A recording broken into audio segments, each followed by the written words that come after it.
Good evening, folks. Tardy to the party.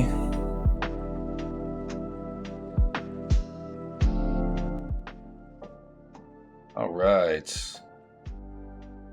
How is it going, everybody? You are watching Arclight's Happy Little Painting Session. My name is Zach, and as I said before, I am tardy to the party. Bit of a crazy day today, just doing things around the house and trying to get prepped for this stream. Didn't have a whole lot of time this week to do anything hobby related for the most part, so I was just trying to cram what little prep I had to do for this one.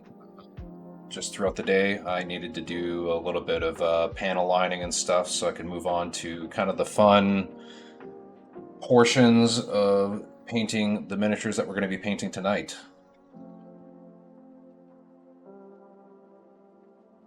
So, what is on the menu tonight?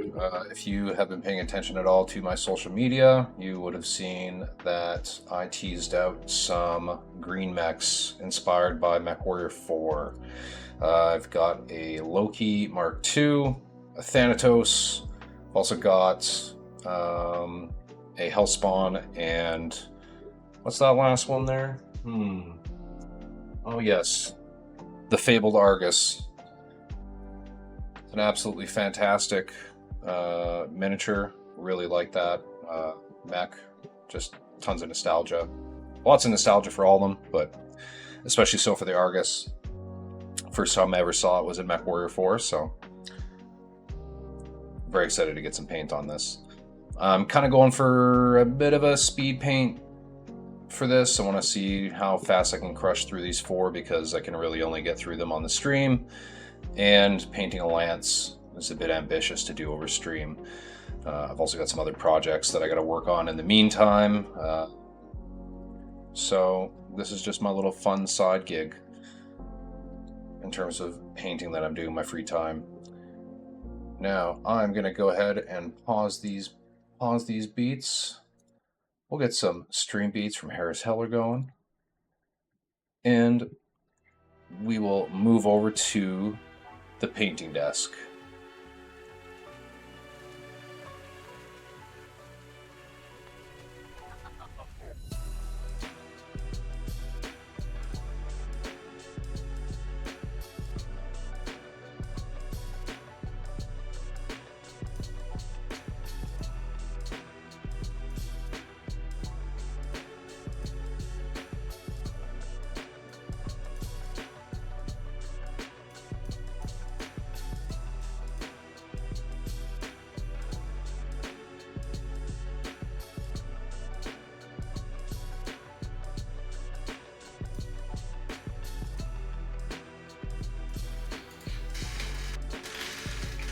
Alrighty.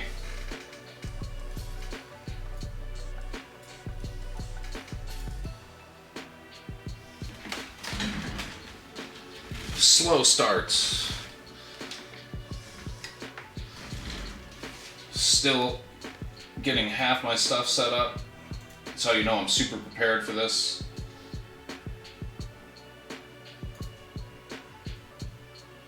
Just getting my my camera output projector put up on my screen so I can make sure I keep everything actually in frame for you folks. All right, I think we're good to go. Finally. Okay, jazz hands. Okay, so I have done some panel lining on these bad boys. Slopped it up with a bunch of enamels. There are some tide marks here and there because I was in a rush to try and clean them up. But again, these are, I'm just speed painting these, and once we kind of work through all the details, any and all of these tide marks will basically just be weathering, and they will just look like that. They will kind of blend in with the rest of the paint job. So that's the Hellspawn. Here's that Argus I was talking about. And I'm going to be painting these in kind of that classic olive drab FedSun's scheme that is kind of ubiquitous with MechWarrior 4. I'm also probably gonna steal an idea from Brashido, who I did see in the chat there at the beginning. Thanks for popping in there, fellas. Brashido and Suge. I'm gonna steal an idea from Brashido, and on these missile pods, I'm probably going to do some hazard stripes because reasons and nostalgia. So when it comes to speed painting, generally speaking, you kind of want to gloss over, not literally, but figuratively, you kind of want to gloss over kind of, you know, the majority of the details, not, you know, not like everything. You still want to pick out a handful of details that you're going to really kind of beat the shit out of and, you know, make look really nice. That way attention gets drawn to those details that you actually put a lot of effort into, and then the rest of the miniature, you're just gonna do some very simple, quick, and easy techniques. So for a lot of this, we're gonna do dry brushing for edge highlights and stuff like that, and just to kind of build some of the light volume back up on these. But yeah. Okay, I'm gonna zoom back out here. Suge, they look fantastic. Thanks, appreciate that, man. Some quick airbrush work and then a whole bunch of sloppy stuff with some enamel washing. Hydration check in the chat. I got another better soda for this stream. And then of course my my Nalgene water on the side. Dehydration's a soldier's worst enemy. Bottoms up. Okay, so I've got the clean wet palette here. I've got my classic duck cup and then my larger initial rinse. I'm gonna go ahead and muckle onto, yeah, we'll do this one. I just have a few different dry brushes. This is actually, used to be a double-sided one, but the other side fell off. Just a cheap makeup brush. I love using these. Just does a really good job at getting a lot of coverage when you're dry brushing. So for this, we have these, you know, these olive drab tones. There's some brown tones underneath. Kind of zoom in on that. So basically the undercoat on these is all brown, and then I layer up with olive drab and some brighter desaturated greens. So because of that, probably going to utilize a bit of necrotic flesh. So this is kind of like a very desaturated, like kind of yellow green. It's almost like a mix of olive drab and khaki. Effectively, that's what it is. It's a mix of olive drab and khaki. So this is a very, very thick paint. You can barely even hear this sloshing around. I do have some agitators in there, but they're not even moving around in this. But that's totally fine. I'm gonna go ahead and just squeeze a bit of this out onto my wet palette. And because this paint is so wet, I'm definitely going to, I don't know what I'm doing there with that paint. I'll go ahead and put it back in its respective spot. I'm actually gonna add just a little bit of water into this paint because it is just a little bit chunky. Just gonna kind of tap the water in there. I just loaded this mixing brush with a little bit of water, and I'm just tapping it in just to soften that paint a little bit. Added just a little bit more water, and that should be good. It's more like a normal out of the bottle consistency now. So I am gonna just lightly dab that dry brush on my wet palette sponge, and I offloaded just a couple drops of water that were sitting on the end. I'm gonna go ahead and load this brush, and then I'm just gonna offload onto my paper towel. I really do need to make another texture palette. I had one for a little while, and then ended up tossing it out just because it had all kinds of stuff stuck in it, and it had just kind of gone beyond its reasonable use. I'm just kind of testing the consistency of the paint on the side of the base here.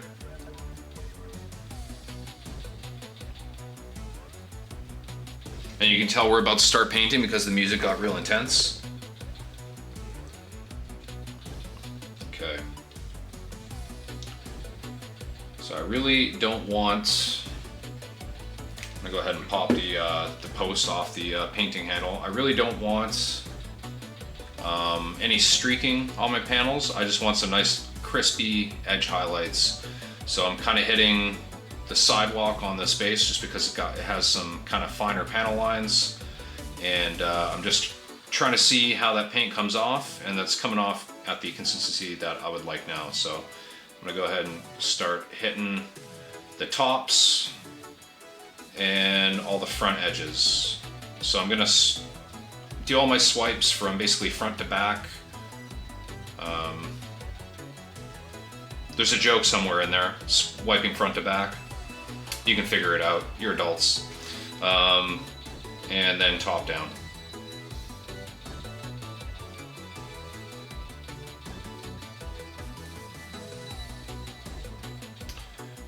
Now doing the dry brushing, this will be nice because it'll kind of give a bit of a weathered appearance. And because it's a makeup brush, it's going to hit all those edges really nicely. And already you can really see the edges starting to pop quite a bit. The key to this is really just offloading as much paint as possible without the paint getting too dry on this dry brush. That way you don't get a crazy chalky appearance. A little bit of chalkiness is just kind of unavoidable when you're doing quick dry brushing like this, but really want to try to minimize it as much as possible. So I'm just trying to have paint that deposits just on those hard edges and essentially nowhere else.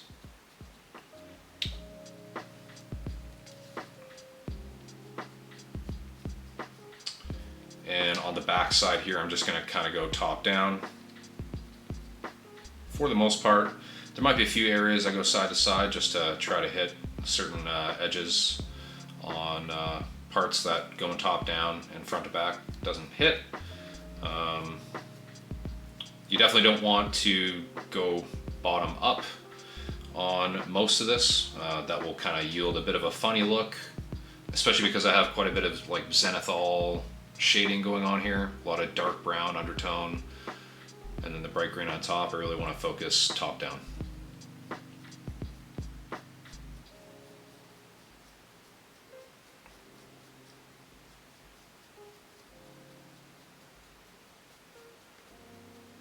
Okay.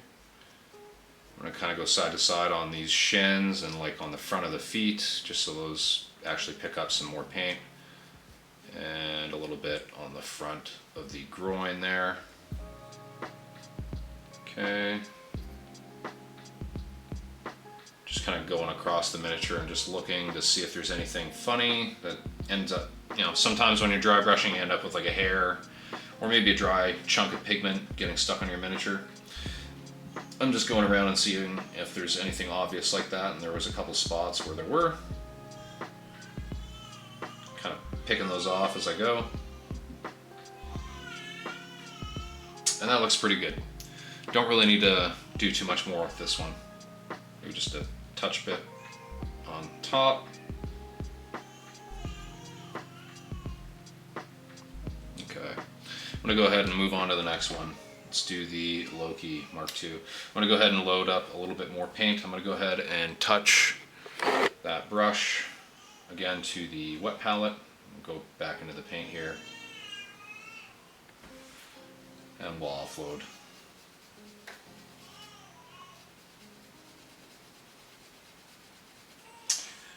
And again, I'm just gonna kind of use the base on this to test and see how this is hitting edges and whatnot. It seems like it's a little bit thin. I'm going to go ahead and grab just a little bit more.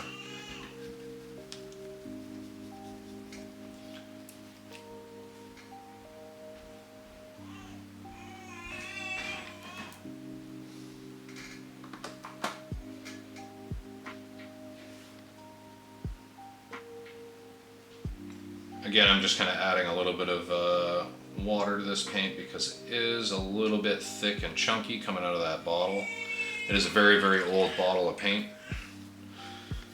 Probably pushing like 9 years now. That's quite a bit of paint. I'm going to offload that.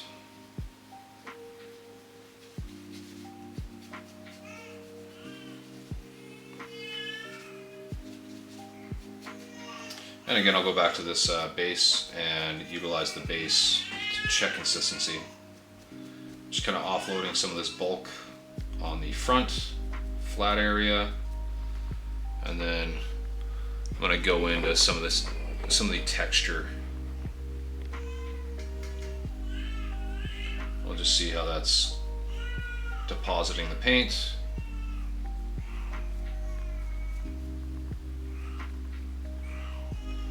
It's pretty good. It's not really streaking, which is nice.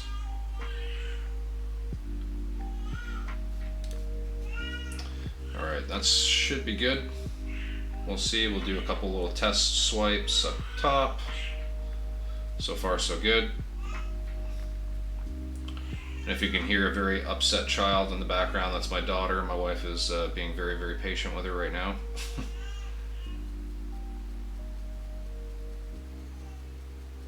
Again, I'm focusing top down and front to back.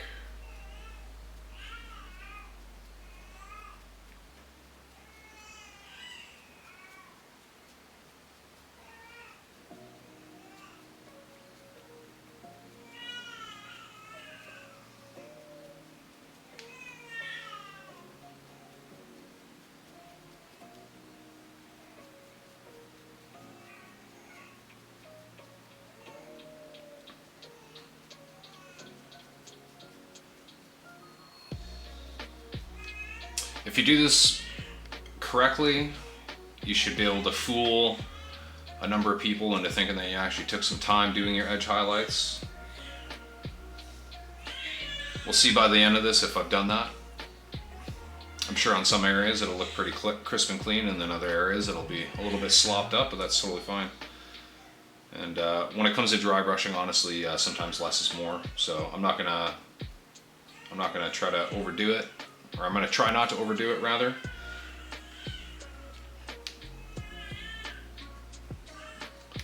Alright, I think the tops are probably good now. I'm going to start on the legs. Kind of go the front back there on the sides.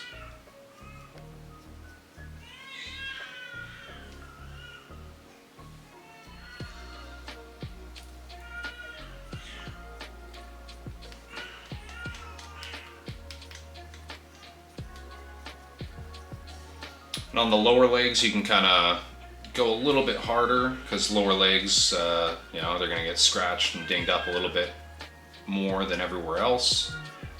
And I might do some sponge chipping and things like that later on in this. We'll see. All right, I've pretty much reached my limit of exploitation when it comes to paint on my brush. I think most of it's come off now, and I think I'm actually starting to rub a little bit of the matte varnish off on some edges, because the matte varnish was just sprayed on like 30 minutes ago, right before I hopped on. I'm going to go ahead and grab just a little bit more paint and offload. And test it on the base quickly. Seems good. Just hit a few of these edges on the back side of the legs. Whoops, let's get that in frame.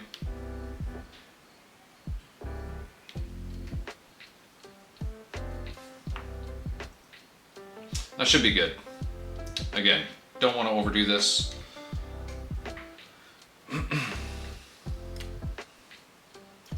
Let's move on to the Thanatos. This thing has a lot of nice hard edges, so this should go fairly well. I'm just going to go ahead and add a little bit more paint to my palette.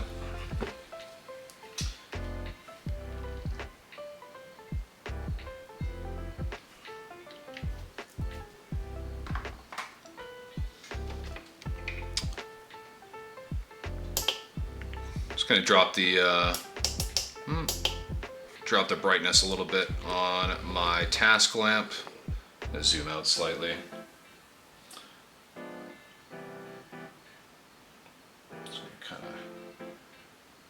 soften that paint a bit.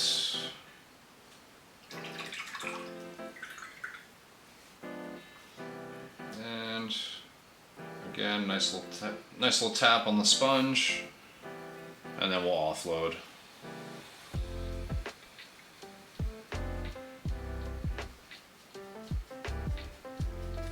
Okay.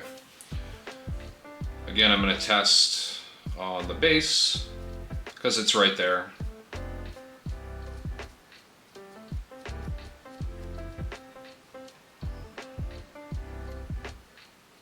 Still a little bit too much. I'm just going to go ahead and take just a little bit more off on the paper towel and then come back to this.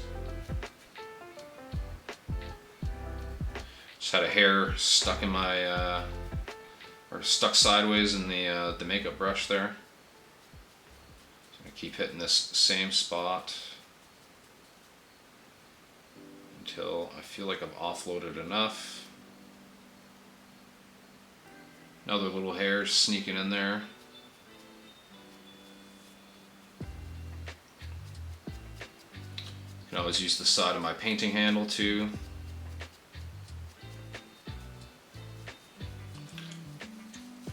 Still a little bit streaky. Okay. Maybe I just have a little bit too much moisture in my brush. That does happen sometimes. When you are moistening your dry brush, sometimes you can end up with just a little bit too much.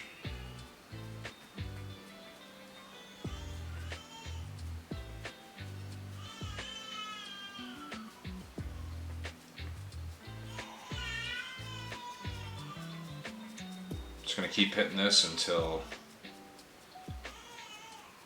it no longer streaks. Okay, this should be good.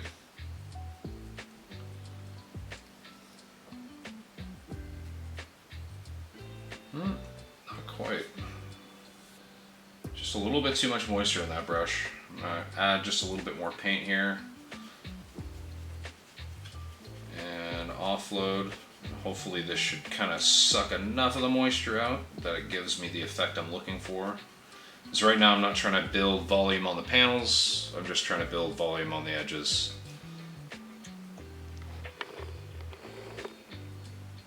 And let's zoom this in again.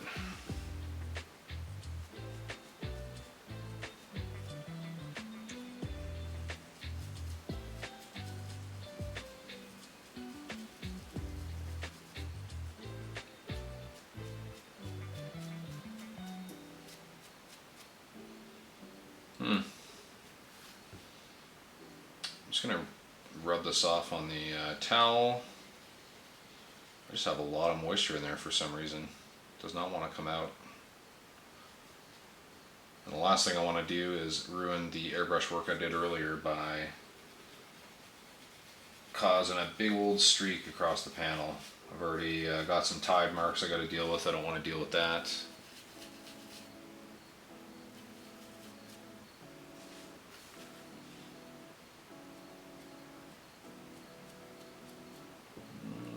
Might be good now.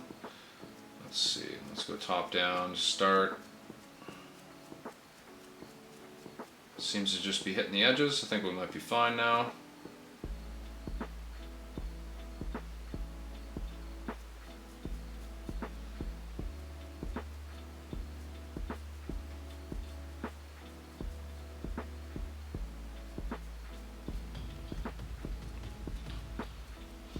Templar Rush, thanks for the follow.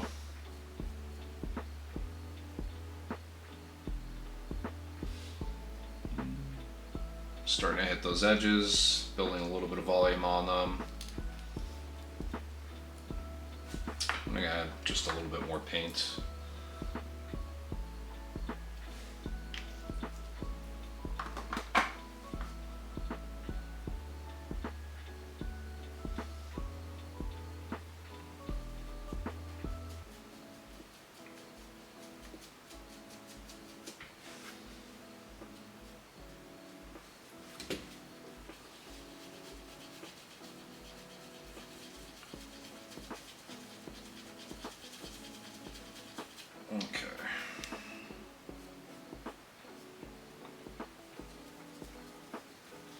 Just gonna offload some more of this paint on my hand.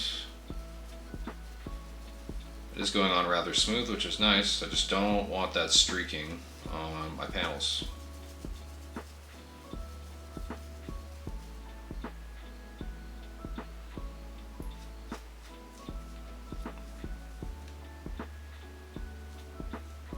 Okay. Should be good now.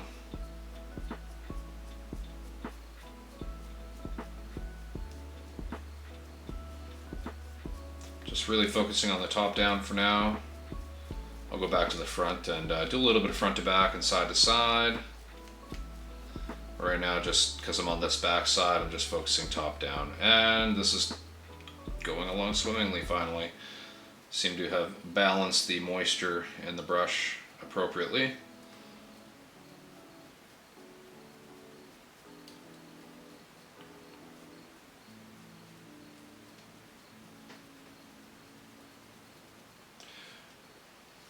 And as you can see, the volume is building quite well on this.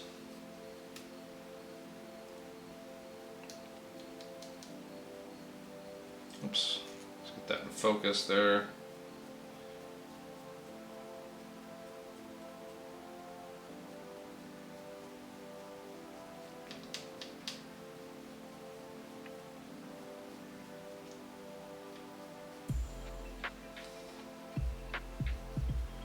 Just gonna hit these thighs because thick edge highlighted thighs save lives. Yes, I said it. No takesies backsies.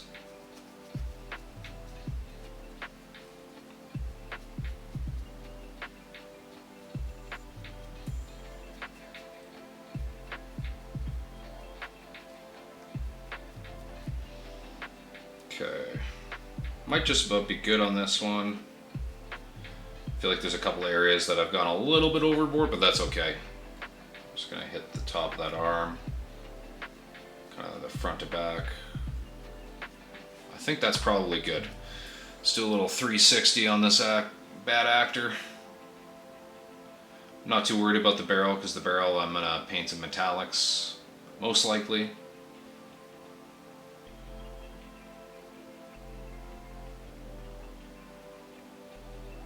That's pretty good. Let's see if I can hit this little edge on the panel.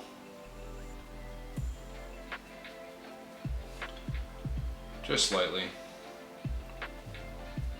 The beauty of this is you can always go back in, like if you didn't want to speed paint, you could do this to build edge highlights and volume, and then you can go in and just manually edge highlight some areas later on and make things just look extra crispy. I might do that on just a few panel lines, just like these side panels and the side torsos that are kind of hard to get at with this.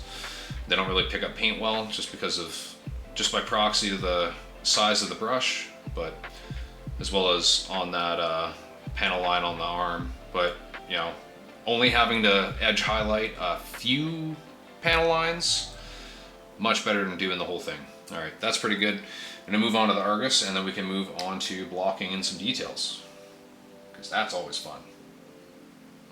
Go ahead and load this brush up with a bit more paint, and we will offload again. What's everybody working on today, tomorrow, this evening? What are you folks working on? You see what I'm working on, but I don't know what you're working on. I want to know what you're working on.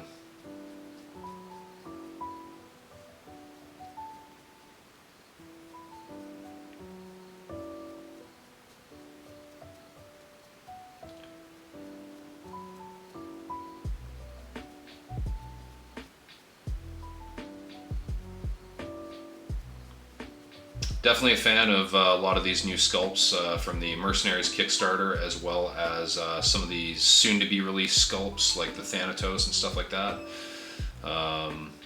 They just have so many crispy panel lines and hard edges that when it comes to dry brushing and stuff like this, it just makes it so much easier to quickly edge highlight a whole miniature. I definitely like, I don't know, a lot of the clan mechs are really nice, but a lot of them tend to have softer panel lines or softer edges, and I don't know, I just find they have a lot more curved, rounded surfaces, whereas a lot of these inner sphere mechs from the Mercenaries Kickstarter and just some of the new Lance packs that are coming out, they just a little bit more boxy. So some of them have those harder edges, especially that Hellspawn that I was doing first there. Tons of hard edges. Oh, that's awesome. So I just want to show you folks something that just happened.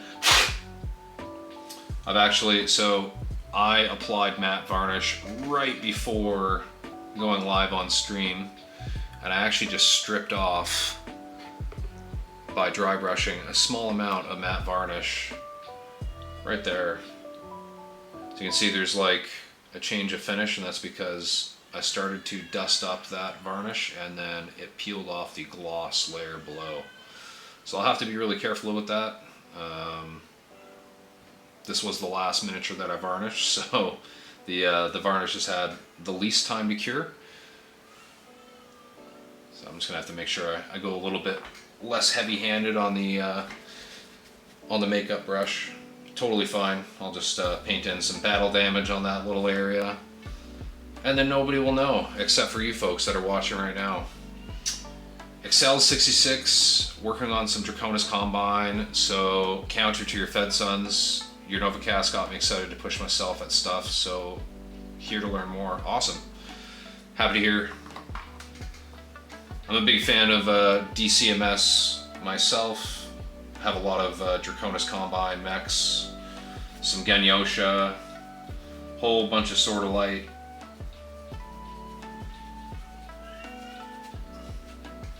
Okay, I'm gonna go ahead and just again test consistency. A little bit streaky there, but that's okay. I'm just gonna kind of use the texture on this base to kind of offload any excess.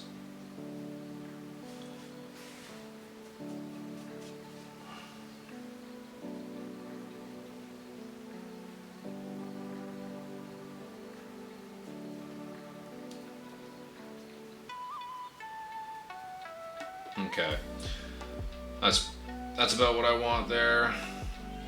Mostly just hitting on the edge.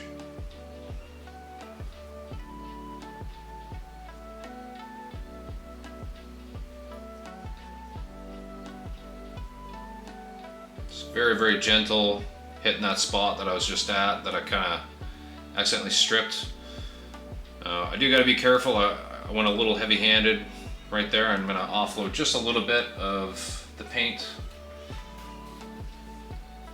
I'll go ahead and kind of embolden up the top here, just because I want the top to be a little bit brighter than those front edges.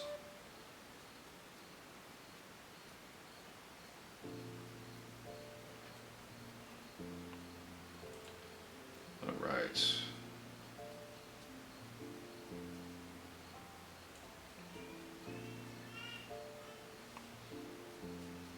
I'm going to zoom this back out slightly, that way every slight movement doesn't put me out of frame.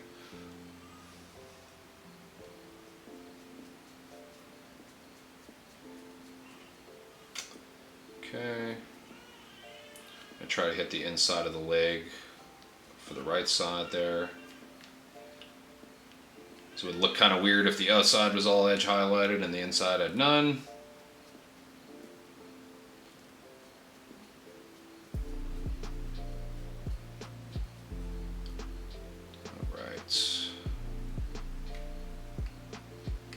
Kind of hit the nose of this Argus and just kind of either side.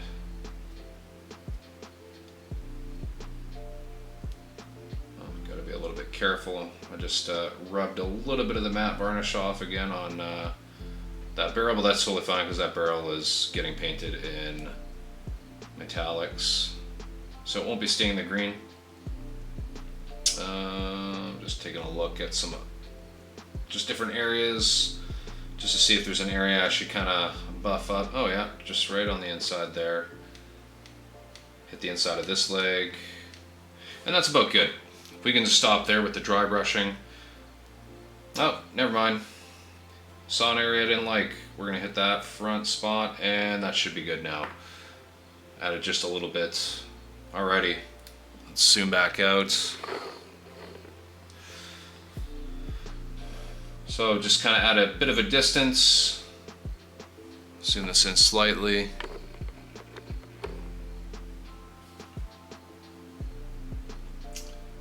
So this is where we're at now with the edge highlights. Boom. Looking pretty good. I'll pull up that Thanatos and the Loki Mark II as well, just for the comparison.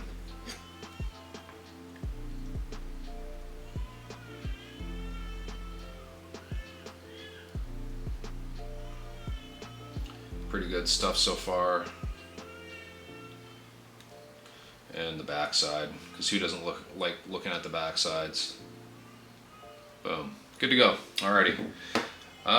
Templar Rush, missed the beginning, but what green color are you using? So for the edge highlights, I was using Necrotic Flesh from the Army Painter. It's kind of like a mix between olive drab and khaki. So it's like kind of like a bright, desaturated yellow-green. I'm going to go ahead and just kind of rinse out that dry brush I was just using.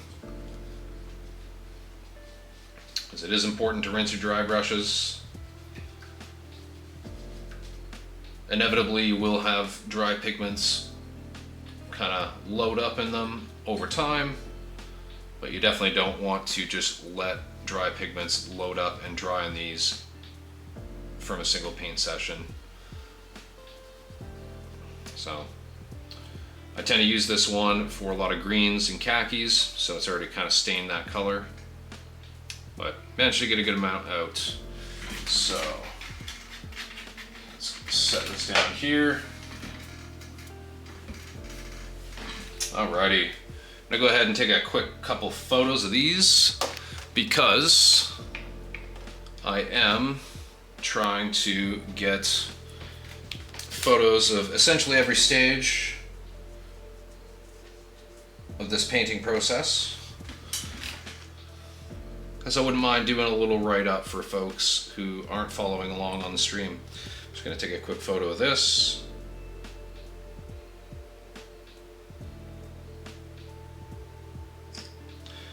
And the Thanatos.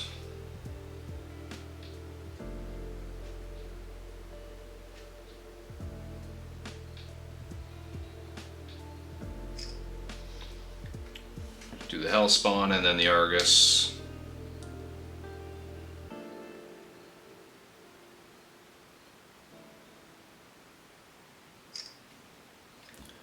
Alright.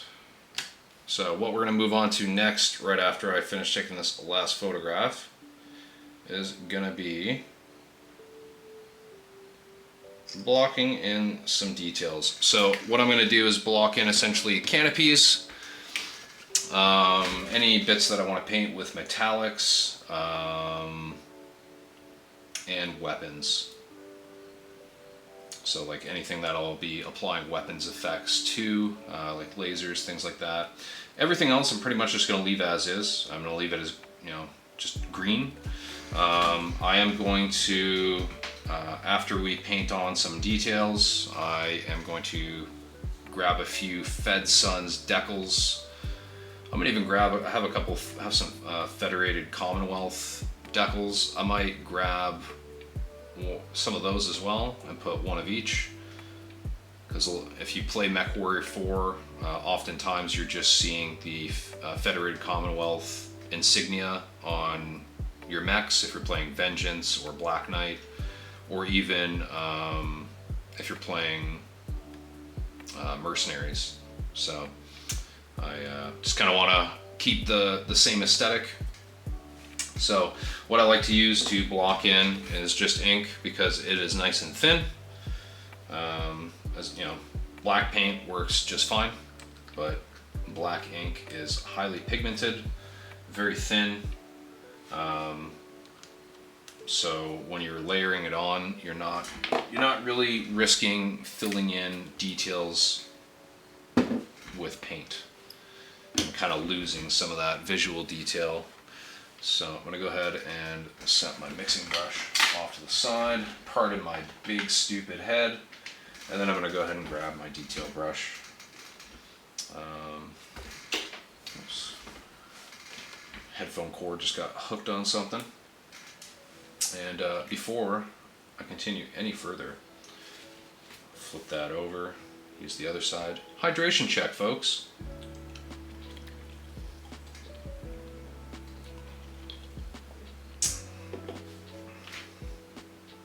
All right.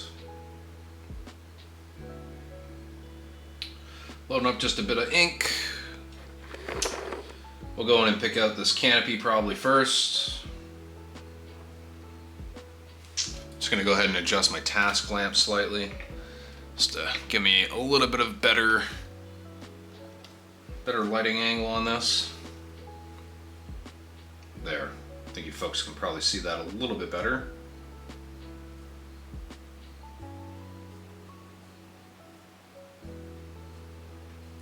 I'm gonna try not to pick out too many details for metallics because, again, speed painting or speed painting, I'm sure I'll get lost in the sauce on certain details. It's always inevitable, but I'm going to try to be as fast as possible on everything else.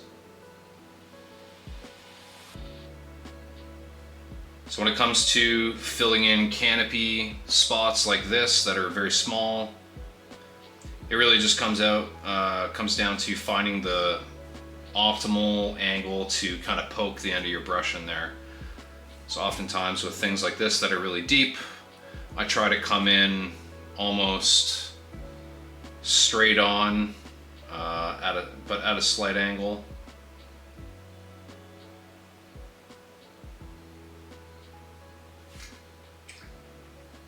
Got some just outside of the port, or that little canopy hole. It's fine. I'm just using a little bit of water to kind of thin down my mistake.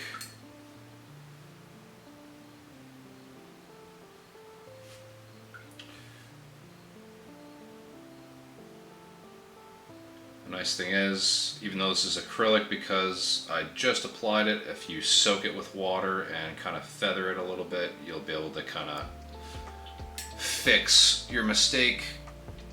It should be good. Okay, so canopy's filled in. I'm gonna go ahead and I'm fairly certain, I haven't looked at the record sheet for this one, but I'm fairly certain that kind of these little details here and here, I believe those are laser muzzles. So I'm gonna go ahead and paint those in with black. And if they don't end up being laser muzzles, I will just paint them with metallics and leave them as is. But I'm fairly certain those are laser muzzles.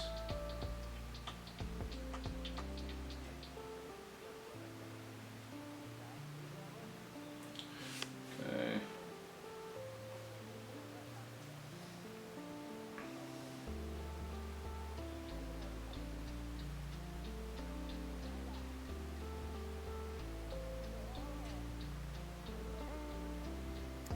Okay, that one's done. So on the nose here, I can see there's like this tiny little, almost looks like a sensor. Just gonna fill that in with black, and then I will color that in with a color of choice later on. I'm also looking at kind of these two ports here. I don't know what those are, but I'm gonna fill those in with black. Even if they just stay black, it just adds a little bit of variation.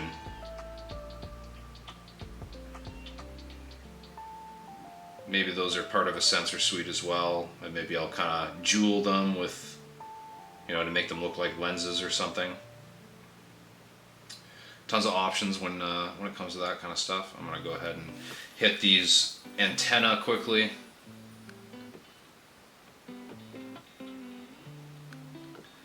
I'm gonna kind of do the sides of both the antennas before I change positions and move on to the next side. That way I'm not, you know, changing all sides for the one antenna and then I have to go back, repeat the same process. Try to do it all concurrently. That way I just kind of, whoop, just lost this thing.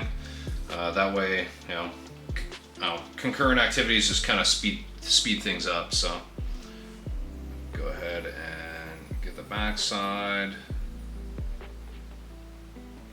And I'm just kind of going side on with my brush here, because that's just the easiest way.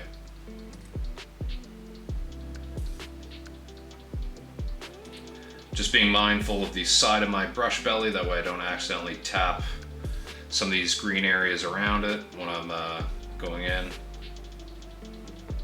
Kind of hit the tops, that's good. I'm gonna go ahead and rinse out the ink, just that way it doesn't dry or make its way into the ferrule of my brush, and then I'll reload this.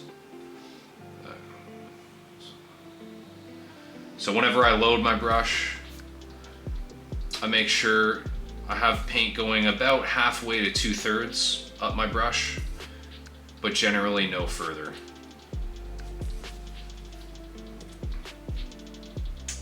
Let's hit the back side of this a little bit. We'll make this a metallic bit. So I'm going to base it in black. I just find a base of black just works best with metallic paints. I don't know what it is about it. I'm sure there's a really good scientific explanation as to why, but I just find metallics are best based with black. It is what it is. And this little screw head looking, this little flathead screw top looking thing. Did love putting these on mechs. I'm gonna go ahead and make that a metallic eventually as well. I'm gonna fill these baffles at the back of the missile pod and make this metallic as well.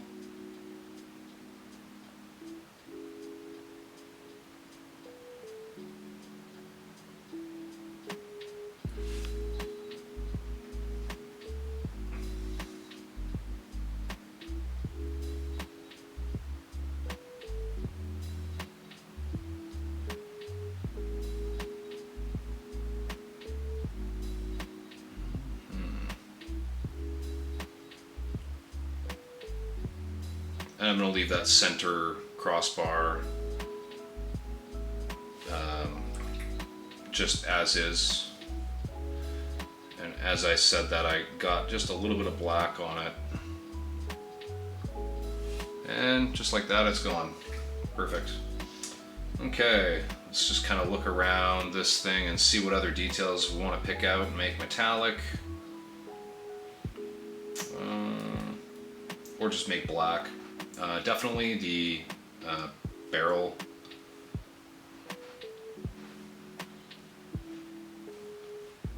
Go ahead and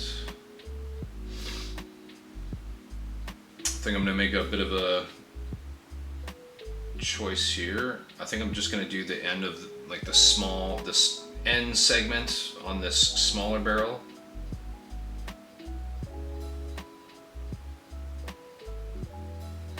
Leave the rest green.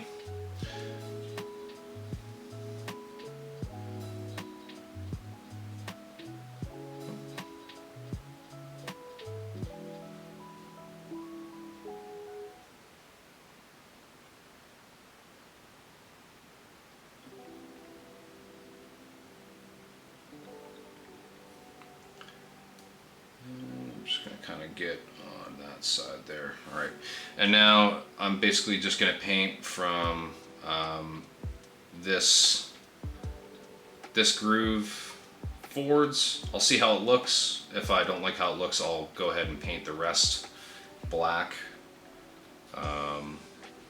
But I think just doing the front end should probably yield a good enough look.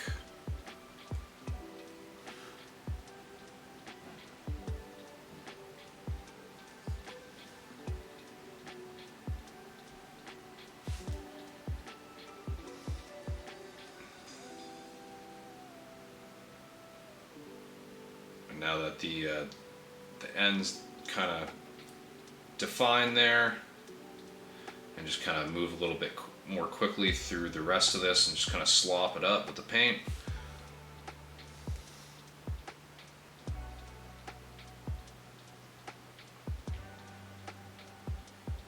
Okay, go ahead and turn this upside down.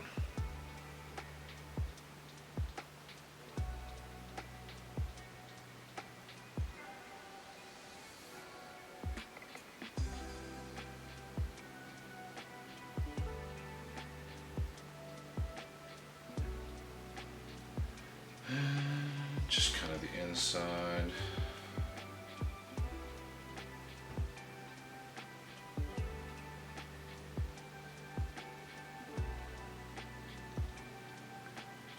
Okay.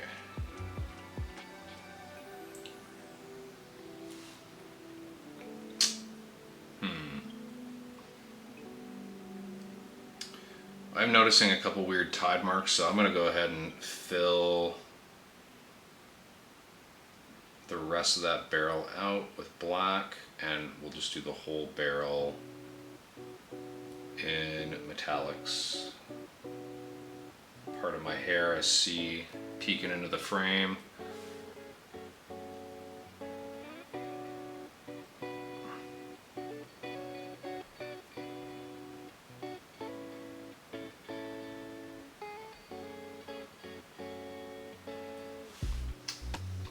So Excel 66, what Draconis Combine mechs are you working on?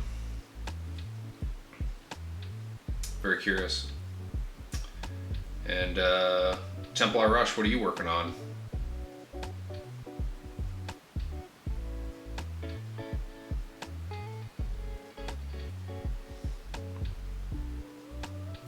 I know in a few weeks here I'm probably going to be not doing a whole lot of painting in my free time. I'm going to be focusing on MechWarrior 5 Clans, because that looks like it's going to be a super fun game when it comes out.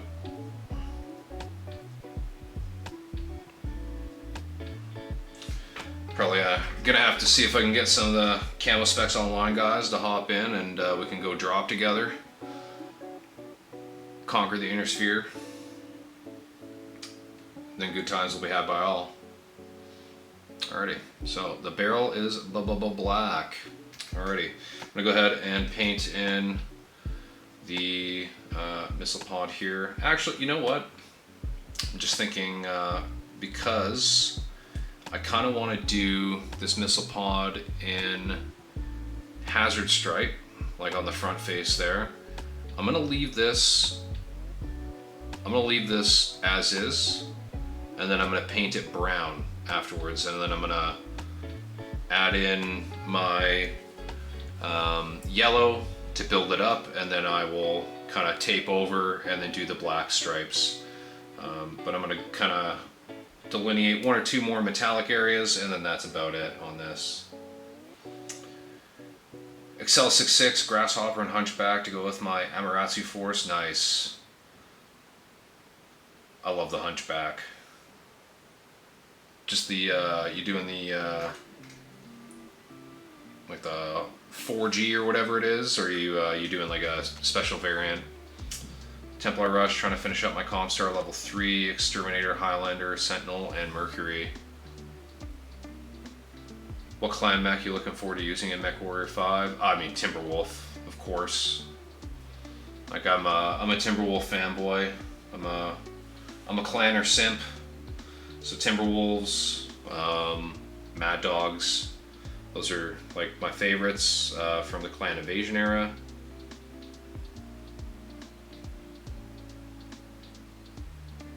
I'm not going to be mad about hopping into a Direwolf either, but you know. Alright, that thing just kind of looks like a lens, so I'm going to paint that as a lens. I'm also going to pick out just kind of these exposed joints in the kind of knee area of the leg.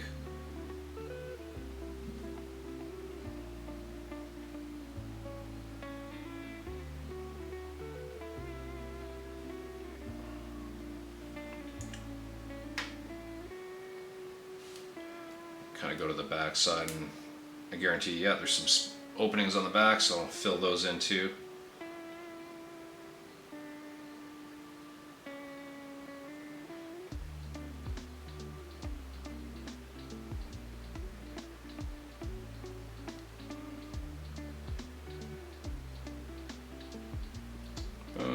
And I'll do the same on this. Okay, I'll probably do the same thing on the ankles, the ankle joints that are exposed, and then that'll probably be it. I'm gonna leave everything else green, like money.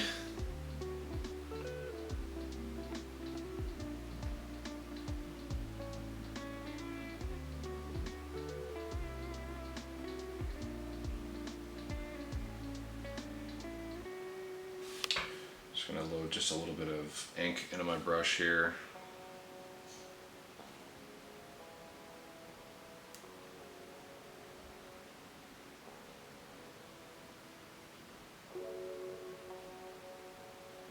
I'm gonna fill in that. Okay. Probably do on the foot there too. Just kind of these basic areas that make sense.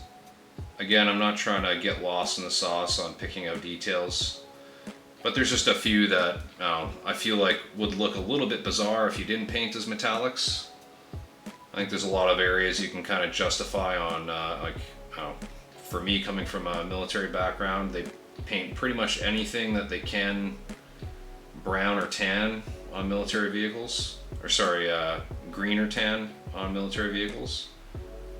Even, moving parts that you would think would just not be painted those colors. But I think actuators and basically the knee and foot / ankle, those would probably be relatively metallic. Even if they were painted, they would wear the paint off so quickly that they would eventually just be bare metal. This is pretty much it. We'll come back to that missile pod, but this is pretty good for right now on this one. Move on to the Hellspawn.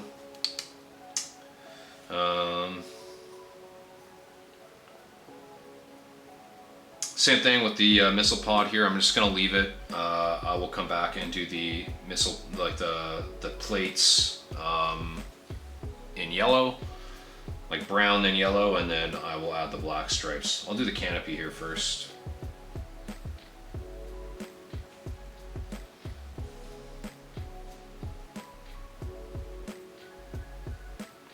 I'll try not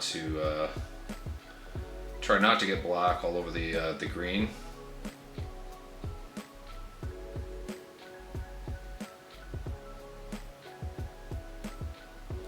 I'm finding I don't have a super steady hand tonight.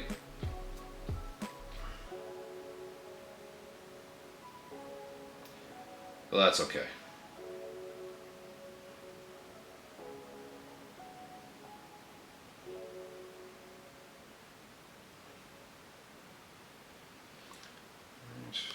And there is this little groove there. I'm going to fill that in too.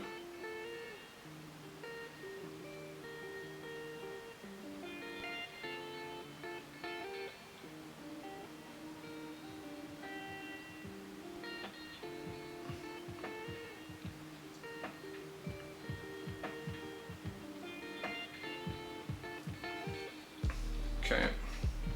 There are some side panels for the canopy, kind of there and there. We'll fill those in as well.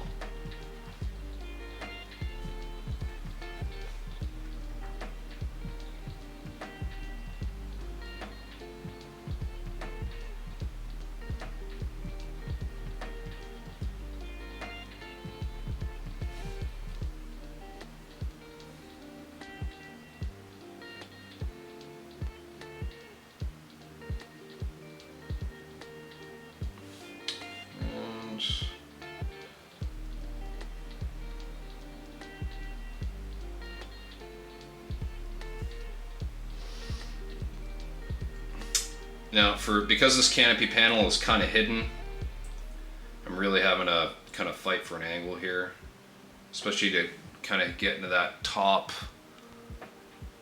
There's that top corner.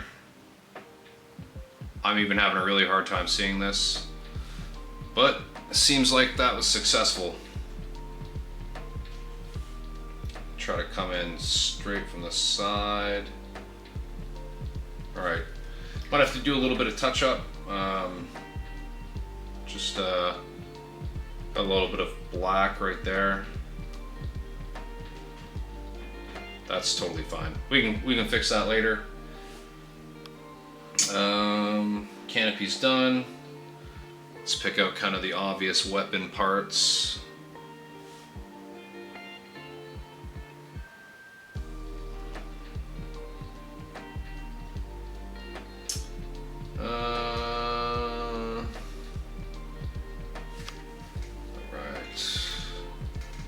Spec Ops 12, I'm going to live in a Crow when Clans drops. Yeah, the Storm Crow is pretty good to go. XL66, the 4G Hohiro variant, adds C3. Nice. Yeah, I'm a big fan of C3 networks. All of my Sword of Light mechs are C3 variants. I just think it's such a cool... Oh, it just makes sense. It makes sense that you would be sharing targeting data as much as possible, so... I really like the idea of C3 in game.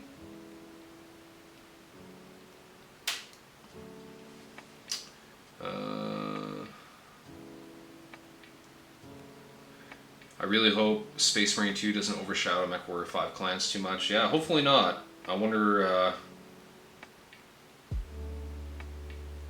I honestly wonder if Games Workshop's release date pick was strategic in that regard. I know that seems tinfoil hatty, but I know games definitely try to overshadow each other.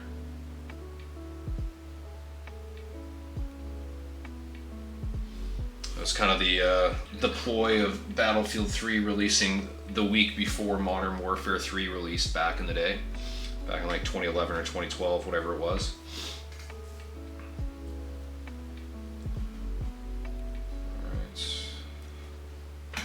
So I know it definitely, once I played Battlefield 3 and I played Modern Warfare 3 the week after, I was like, well, I guess I'm just going to play Battlefield 3 because it's a better game. And I just didn't have the same interest in playing Modern Warfare 3.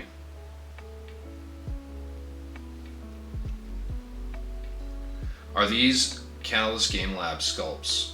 Yes. They are.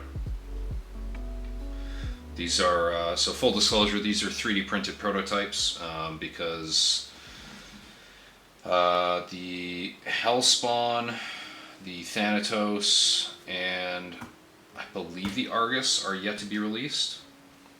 The Loki Mark II is released now, but I'm fairly certain the Argus and the Hellspawn have not released, and I know for sure the Thanatos is not released yet. So you folks are getting to see these painted up. What a privilege.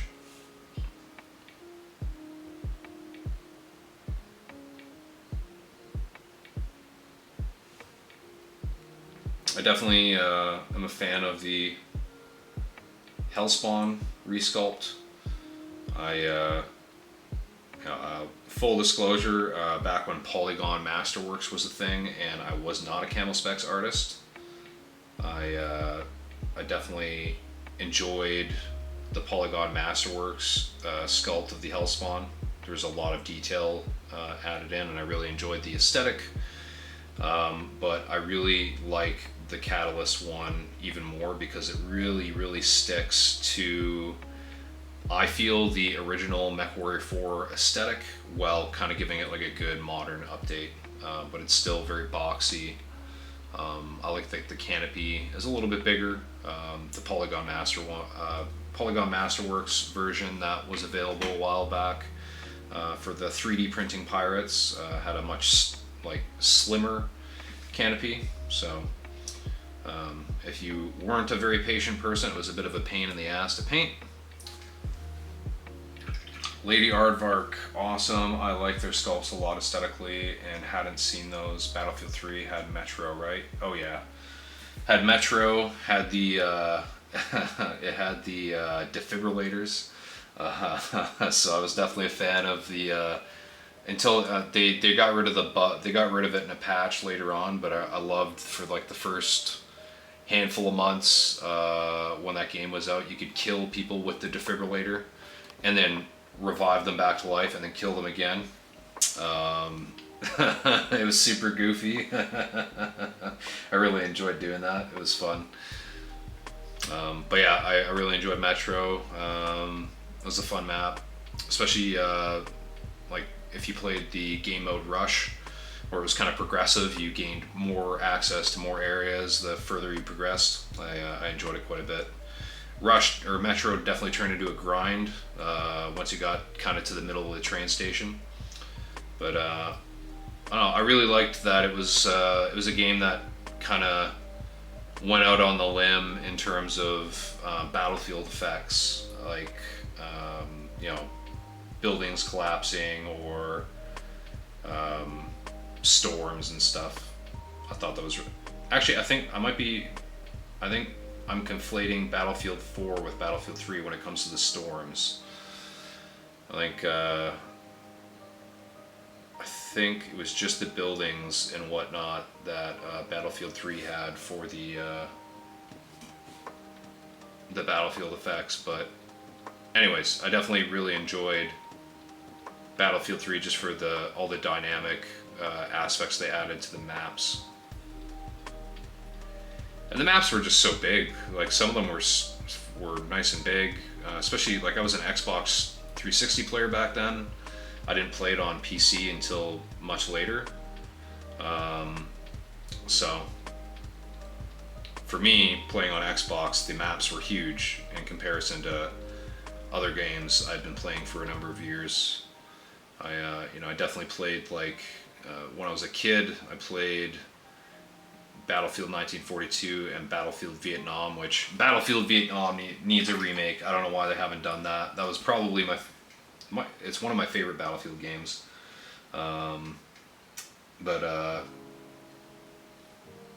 Hadn't played those games for a number of years. I've just been playing Call of Duty and a couple other shooters. And when Battlefield 3 came along, I was all in.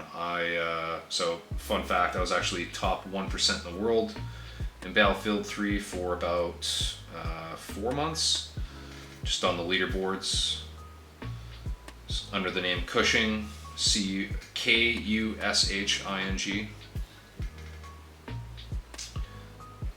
I'm sure if you dug deep, you could go find some of my stats. I have like a photo album on my PC right now of just like me taking photos of scoreboards at the end of games, because some of my scoreboard stats were just absurd. I would get banned for cheating frequently, even though I wasn't, because I would frequently go 20, 30, 40 and 0. My go-to kit was the medic kit, and I would my go-to kit was the engineer kit, because it had the Scar H available to it. So I would grab the Scar H with the rifle scope and the bipod, and I would just run around the map. And that was one of the first games that had like scope glint effect.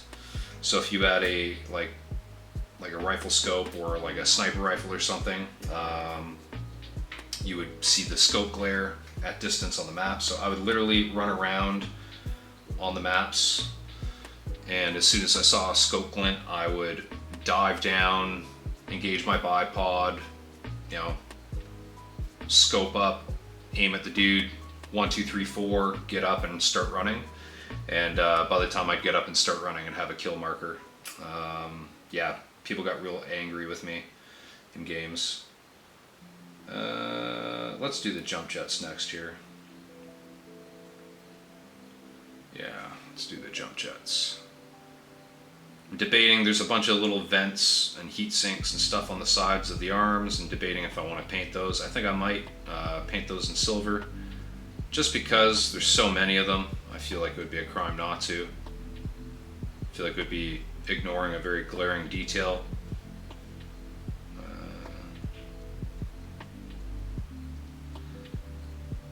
These jump jets will be fun to paint later on. I will probably do some airbrushing on these, just to get that super sexy glow.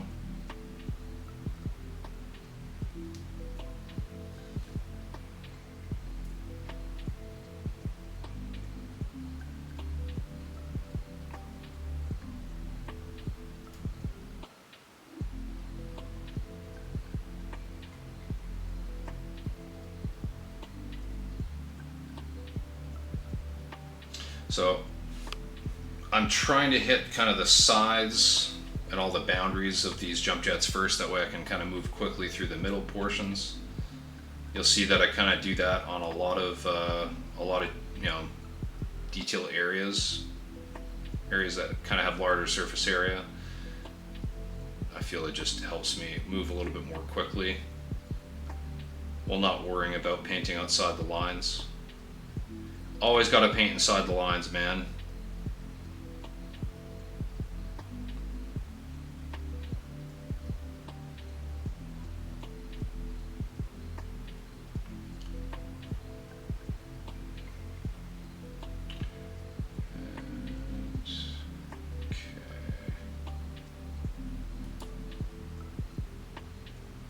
Just kind of hitting a couple little areas on the undersides of these jump jets that just got to kind of fill out to their edges.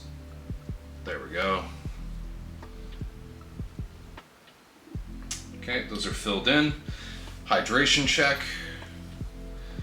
We're about an hour and 15 minutes into the stream.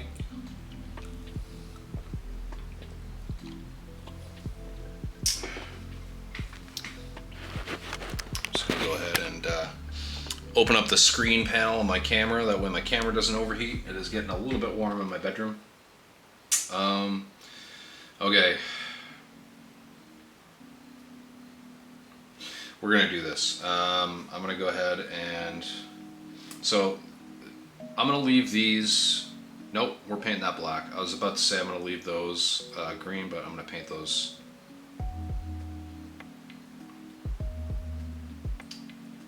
That is just a metallic panel, or that is just a solid panel. So that's going to be a solid metallic panel. Wasn't my intent for that bottom portion, but it's happening now. I'm going to go ahead and do the same on the other side here.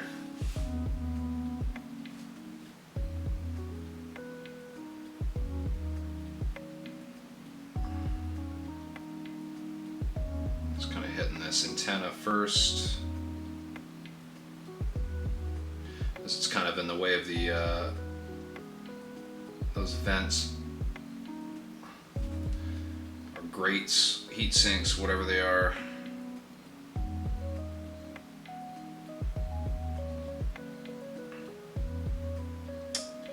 Back on the topic of gameplay, if anybody does play MechWarrior Online, I do as well. If you feel free to add me on Steam. I also go by the name Cushing, Kushing. And then my pilot name on MechWarrior Online is Arclight Minis. Feel free to add me. I don't play that often right now, just because my daughter eats up a lot of my free time, and I try to spend most of my free time painting or, you know, hanging out with my wife, because that's important too. But I do occasionally pop on like a weeknight, or probably when I'm done painting this evening, I will hop on for a little while and drop in my Mad Cat Mark II Death Strike and see how many kills I can rack up. as I'm a big fan of the Magcart Mark II. Also probably because of MechWarrior 4.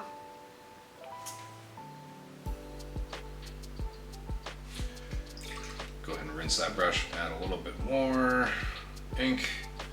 All right, so I'm making this choice here. I'm gonna paint all these grates in metallics. There's not a huge amount of them, and these will be relatively quick details to paint with metallics.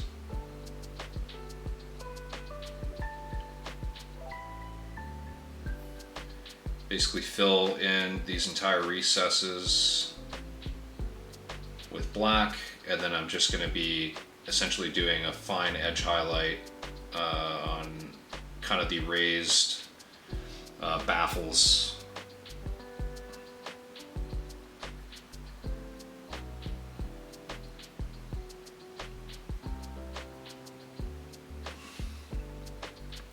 Go ahead and repeat the same process on the other side here. Oh, and I'm just realizing that this arm weapon pod has them on the inside as well, because why wouldn't they? Alright, so again, this is gonna kind of become the battle of angles. Sticking my brush end way up in my face.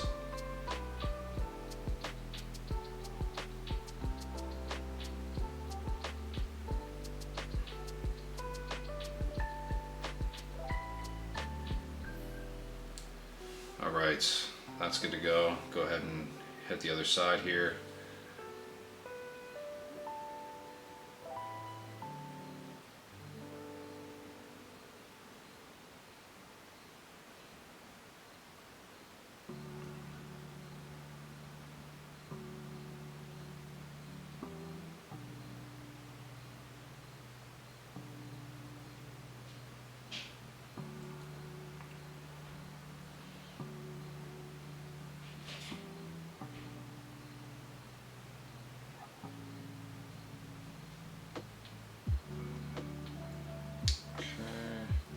Go ahead and hit the two on the inside here quickly, and then I'll hit the other heatsink that is on the side torso.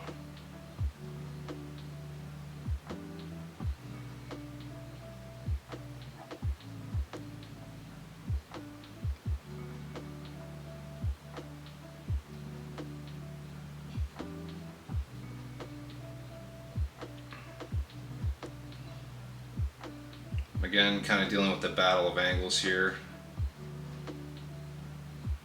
These will be interesting to paint with metallics. I've committed myself to those though, so it just is what it is. Okay, I think I might do just a couple quick little ones on the crooks of the elbows, just on the inside there. Do that on both sides. Just a tiny little detail, but should make a big difference. Loch Ness Lobster, thanks for the follow.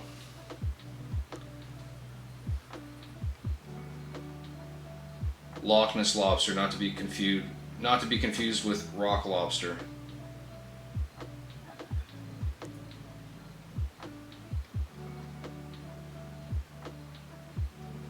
Just kind of poking this paint into those recesses there. Let's go back to that side torso there. I forgot to get the that little grate.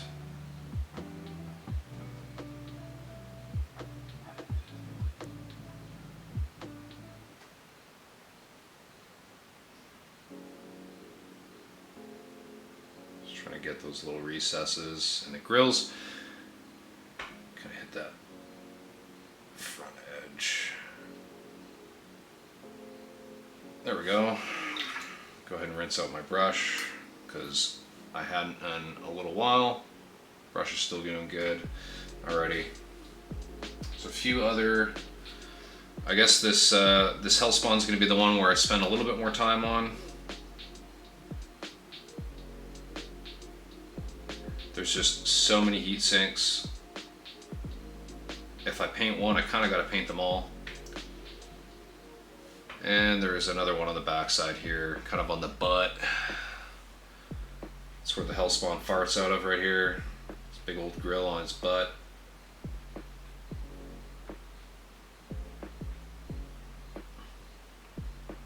Okay. And then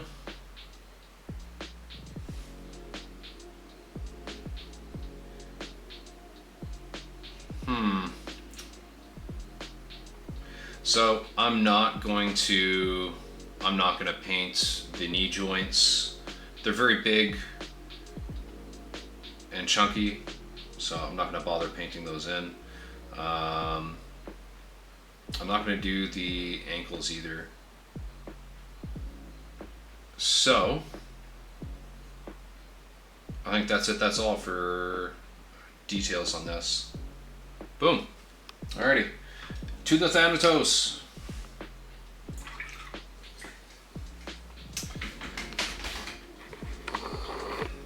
Alright. And let's move my lamp slightly out of the way there. Hydration check in the chat.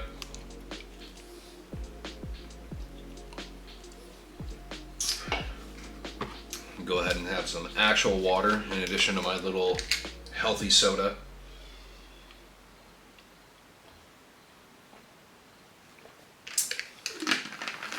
Right. Okay, so the Thanatos, probably going to do like this thing, the little antenna, that antenna, canopy, nipple lasers, because it's a fembot. That we'll paint in with yellow later, and it's already brown, thankfully. We'll do the barrels, kind of these little baffles below the nipple lasers, and then actually no, we'll leave those as is. And then of course the jump jets we'll paint in as metallic. That little grate on the back I'll paint in. But for the most part, we're going to try to leave a lot of this just green armor paneling.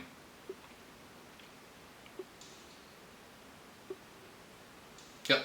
All right. Let's get to it.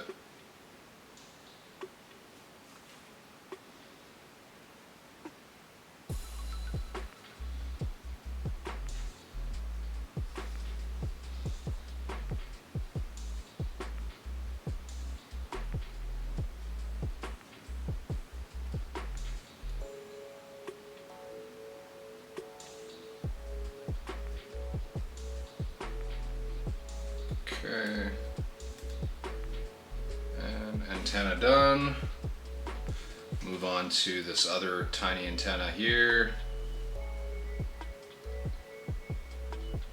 I don't remember off the top of my head if the base model of the Thanatos comes with ECM, but if it does, I reckon that's what this module here is.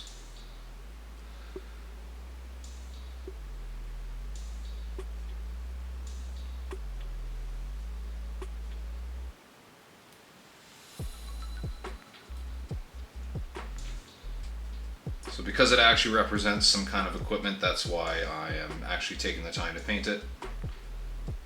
I'm fairly certain this represents an ECM module, so.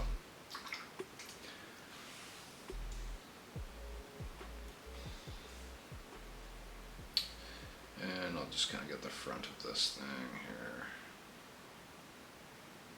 So this little module, I'm basically, I'm going to paint in like dark gray. Just blocking it in black because I do want it to be very dark. It's going to be like a charcoal gray. Some very gentle highlighting.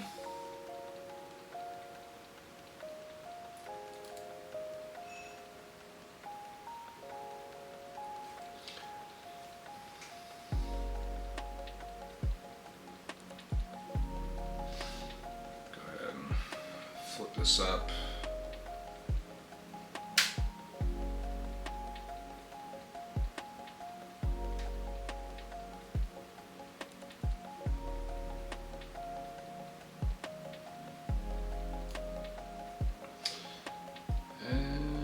ECM module done. Okay. Just gonna quickly hit the little heat sink or whatever this is above that central jump jet port. Just kind of poking all the color in there.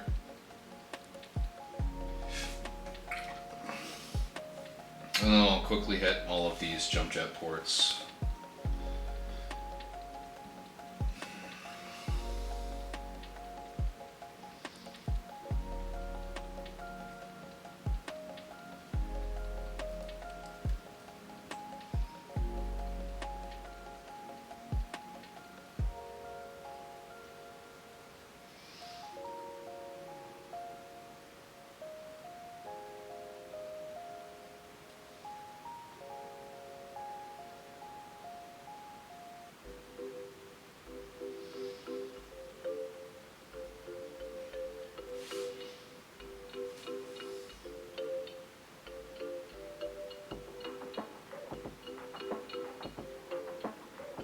I do love how big these jump jet ports are on the Thanatos, especially like if you're going to do any kind of airbrushing volume for like lighting effects. Having big ports like this just makes it so easy. Don't really have to mask anything off, which is really nice. There are some other jump jet port areas on other miniatures that I'll kind of mask off around them just to try to, I don't know, keep the light bloom a little bit tighter. Whereas these ones are big, so the light bloom can be big.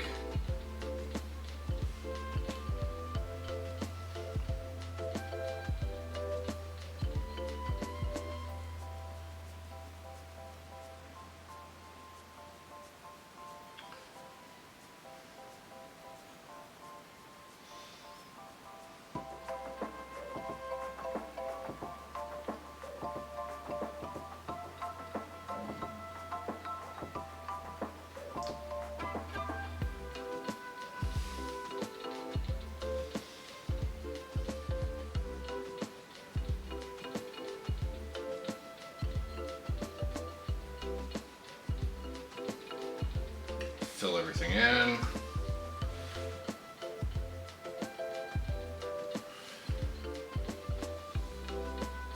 I'm gonna kind of go the opposite order of events that I just did.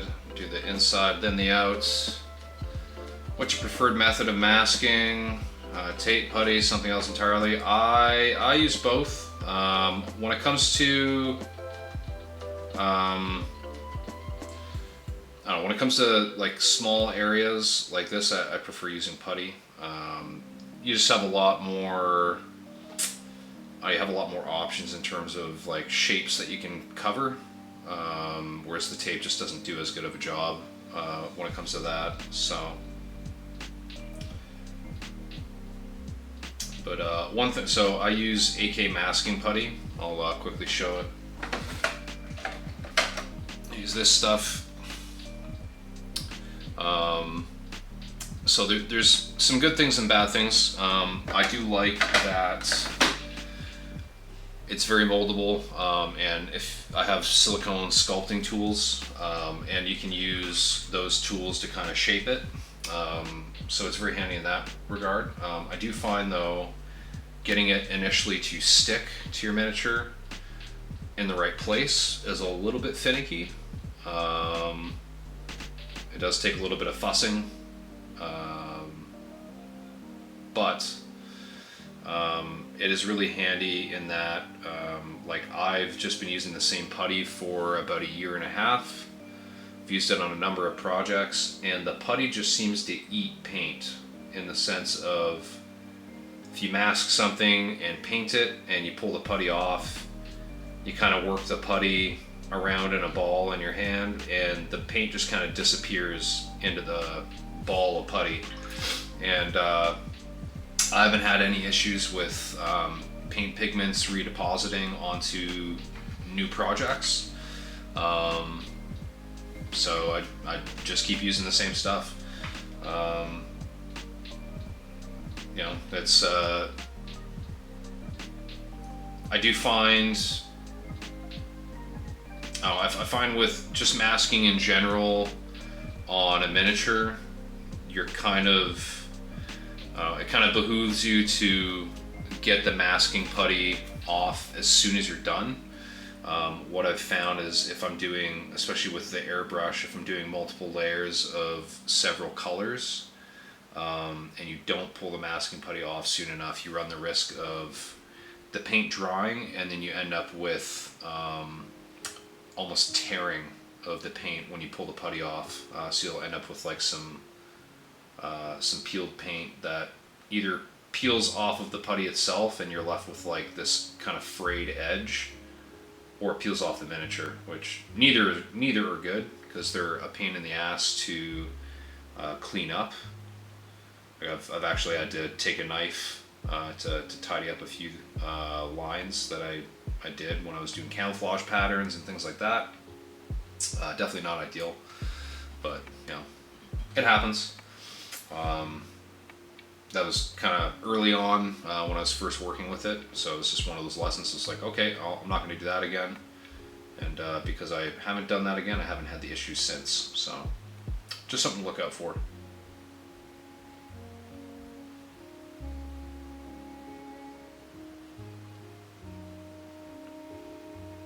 Tape is really nice for terrain and things like that are big.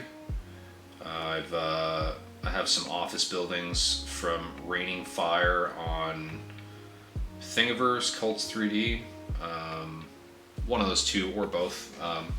But yeah, a handful of raining fires, office buildings that I airbrushed the windows, and then so I painted the buildings, then masked off everything around the windows, and then airbrushed the windows to have like a cool glare effect, and then took all the masking tape off afterwards because they were kind of rectangular towers, and all the windows were essentially the same, like the same dimensions on the respective faces of all the buildings. It was really easy to just take like, I think it was a 6 mil space, or a 5 mil spacing in between each window vertically, and then horizontally it was a 3 millimeter space. So I literally just used 5 mil wide and 3 mil wide masking tape, taped over the lines, or over all the framing in between all the windows. Went relatively quickly, and yeah, airbrushed all the windows to look super nice, peeled all the tape off afterwards, and there was virtually no cleanup required. I had a few edges to tidy up, but that's about it. I'm gonna get this canopy.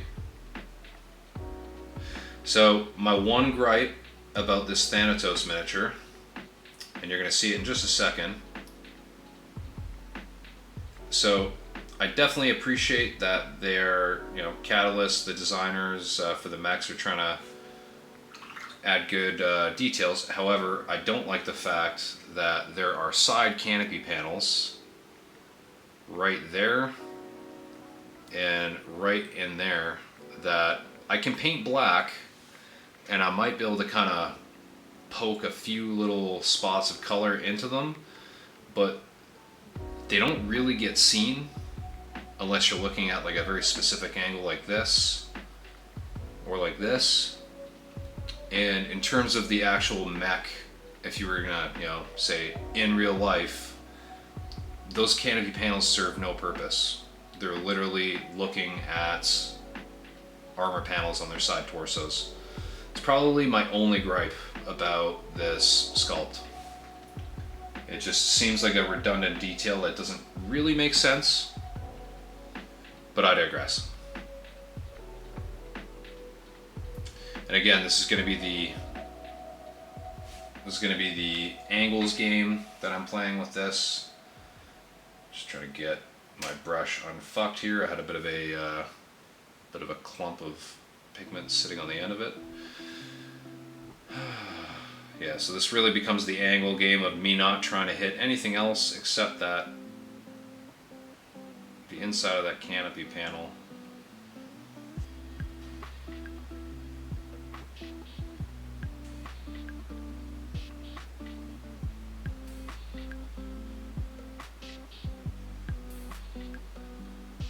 Successful. Okay. Do the other side here. I'm sure I'm gonna screw this up at some point. Maybe not. Maybe not. All right. Kind of got a little bit black paint on that edge, but that's okay. We can clean that up with just a little bit of necrotic flesh using the brush afterwards, just with a quick edge highlight. So canopy's done.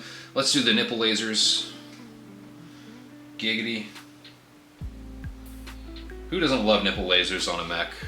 Just nipple guns in general. I think the ultimate fembot of all the mechs is probably the guillotine. It's got like these giant, literally boob-shaped modules that it's either PPCs or large lasers. Actually, no, I think they're medium lasers. They're lasers of some kind, energy weapons of some kind. But literally, they're like these giant metallic boob modules and lasers for nipples at the center. And they're innies, not outies. Surprise, surprise.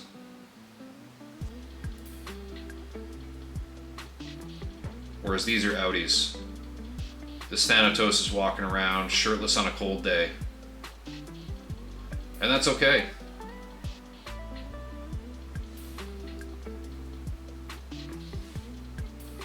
Just trying to kind of get around the edges of the laser housing. That little muzzle. It's on the underside, which isn't very noticeable to anybody but me, but because I know that they are there, I gotta paint it. Okay. We'll do the barrels here. I don't know if you can see there, I've actually got a bit of an artifact. That little line, it's like a delamination line from when this was printed. I'd had 2 sent to me so I worked on a Thanatos for the Gen Con diorama, but because there is this artifact, I had a second included in my little package. This was just kind of for personal use. And I did fill it in a little bit, but evidently not enough. My enamel wash kind of filled in that little groove, but that's okay.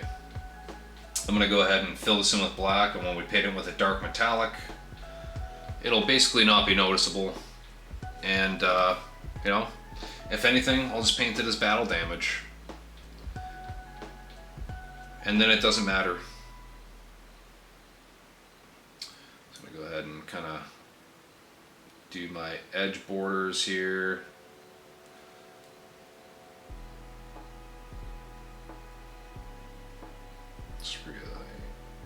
There we go. Do the same thing on the lower barrel. And then I'm just going to pull forwards.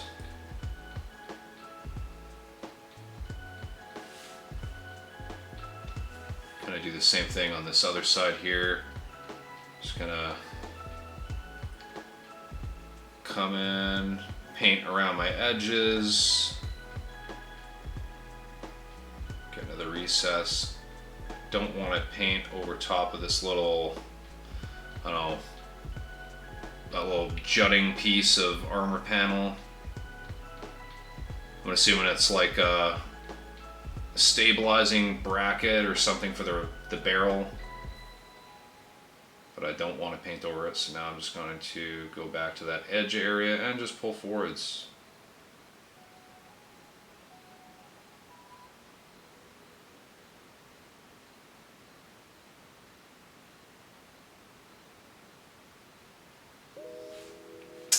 I don't know if there's any fight fans in the audience, but Liam Harrison, one of the legends of Muay Thai in the world, just announced his retirement yesterday.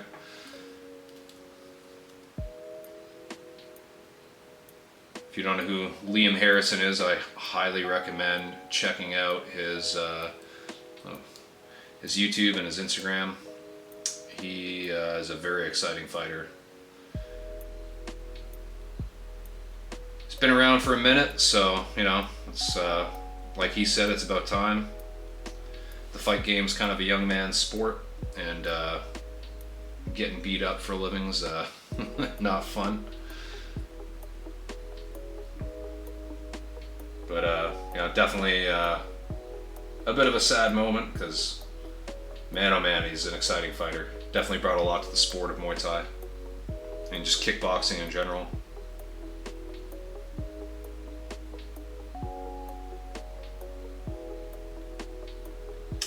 Alright, and I think that's about it for the Thanatos. I'm not going to bother with any of the knee joints or any of that good stuff. I'm just going to leave it like this. I've got enough blocked out.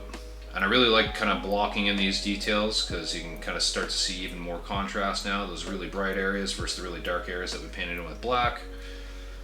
It's looking good. Alright, we're going to go on to the Loki Mark II.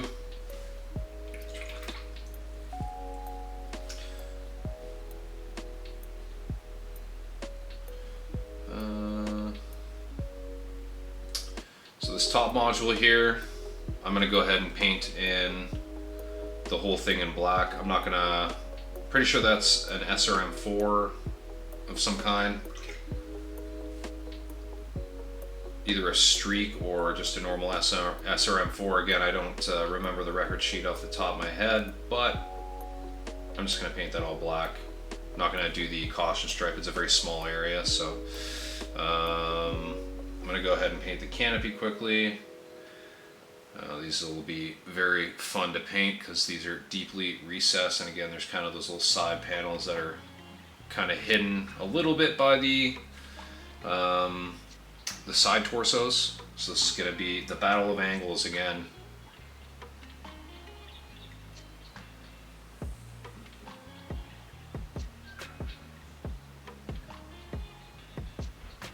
Angles and demons.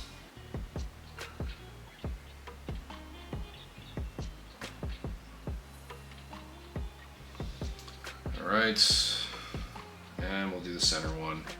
Those are actually relatively easy to fill with black, those two side panels for the canopy, so maybe those won't be as bad to paint as I thought. Just taking a look around this thing here. We'll definitely do the little baffles on the back of the missile pod here.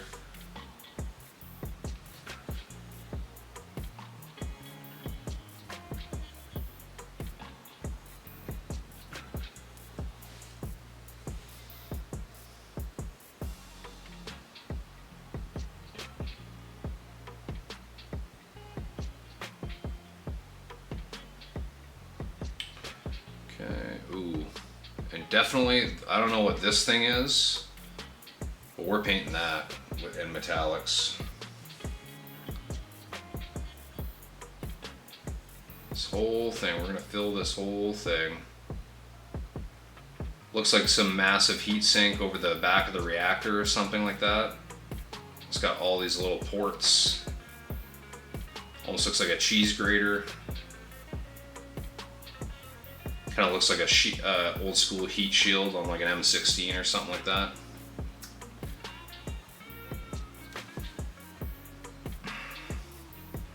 We'll do the heat sinks on the backs of the side torsos.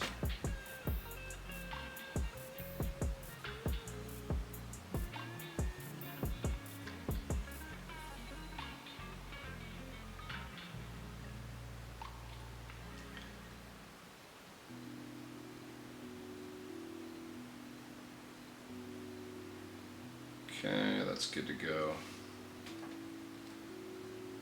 Those heat sinks are done. I'm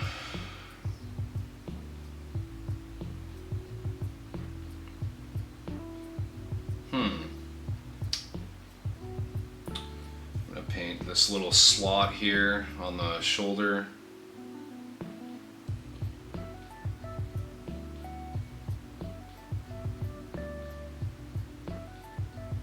Just kind of fill that recess in with black. Kind of see it's still wet there.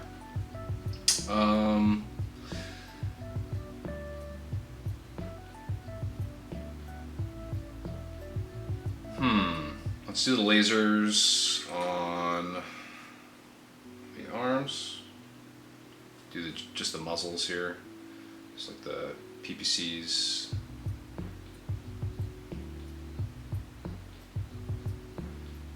believe it's got PPCs. I don't know the Loki Mark II very well, to be perfectly honest. It's not a mech that's really been on my radar for anything other than MechWarrior 4, and I never used the base configuration anyways.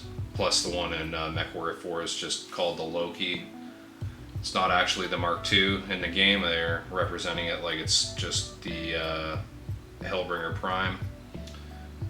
Whereas Catalyst Game Labs and Iron Wind Metals, real crafty. They basically took the aesthetic of the MechWarrior 4 Loki and were just like, yeah, Loki Mark II. I love that they did that.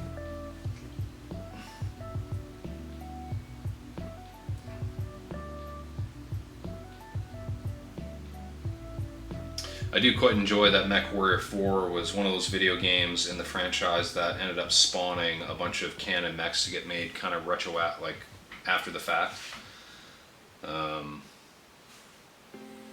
Yeah. I mean, even like the Utsil and all that stuff, like all those mechs just, they only exist because of that game essentially.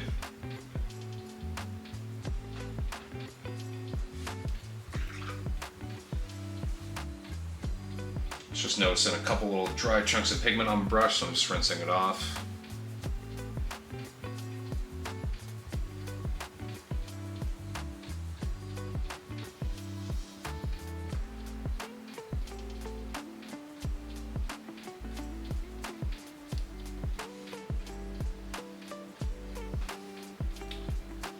Fill in the muzzle port there. I can just see this tiny little hair. Got it. The joys of having 4 pets. You always end up with tiny little hairs and stuff everywhere.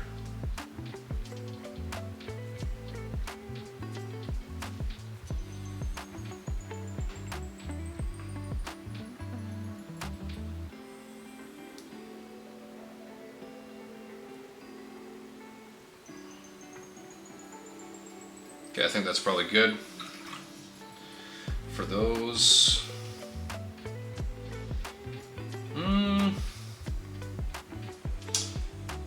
Yeah, we'll do those little side heat sinks.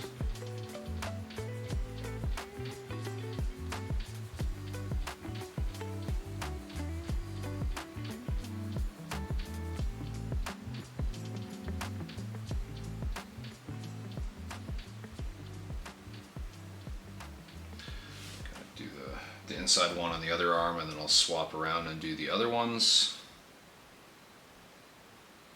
Again, I'm just trying to avoid having to change the position of the handle in my hands.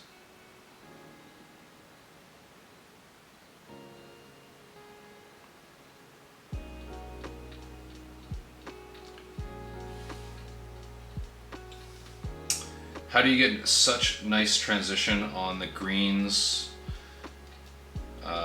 to the shadows? So that is largely airbrush work. So while I did not record, while you folks did not get to see the airbrush work here, I did record the airbrush work when I did it on these, and I will be putting it up in a video eventually. I would like to put together just an airbrush specific video just for building volume, and I figure like green is probably the color I'm the best at building light volume with. It's the first color that I started practicing airbrushing with back in 2020. So I've had a lot of time to just hammer out all of drab schemes and get really good at doing this specifically. But the key is, so Cliff's Notes, I'm gonna take a quick break here, set this down. So I'll give you my color palette for green, just so you folks can know exactly what is on here. So it is, I'm just gonna shake this up because it's separated and it will look funny otherwise. So this is NATO Green Surface Primer from Vallejo. So I prime / base coat all the miniatures in that. Then I go in with Dowler and Rowney's Burnt Umber ink. It is semi-transparent or translucent. I don't know why they call them semi-transparent. It's just translucent. There's already a word for it. We don't need to call it semi-transparent. Anyways, so I use this and I kind of spray from bottom up essentially on the miniature. So I'll kind of hold it like this and I'll spray all the bottoms. I'll make sure I get into all the recesses and everything. And then I'll kind of dust the top from top down and tint everything.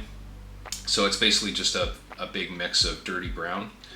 Then from there, I go and layer up with my first color, which is olive green from Vallejo Model Color.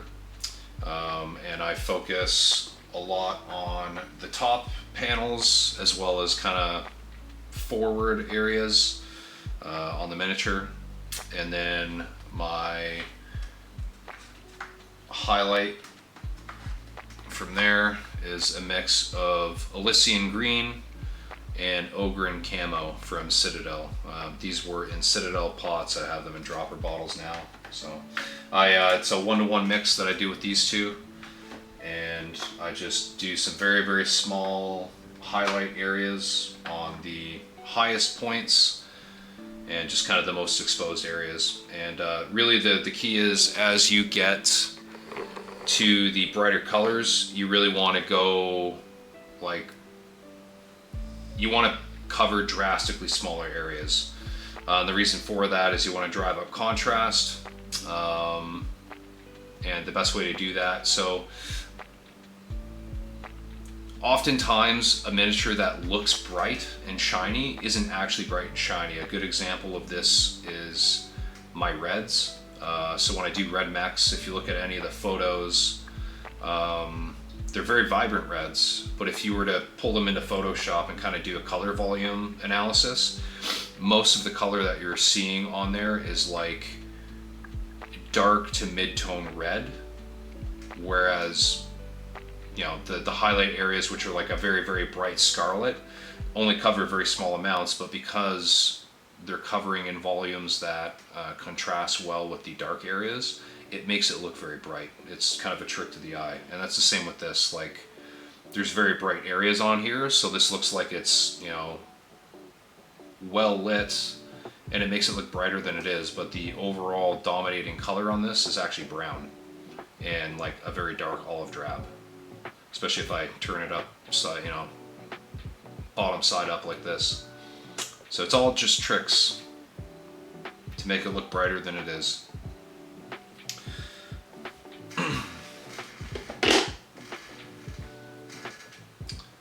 I remember kind of learning that lesson painting Comstar. Very little was actual white, most was gray. Yeah, and that's like, so white is probably the best example of that. It's one of those colors, to make white look really, really good at this scale, your miniature will be mostly mid-tone gray. And for me, when I do white, like the undersides of my miniature will be like a dark mid-tone gray. Like oftentimes like very dark.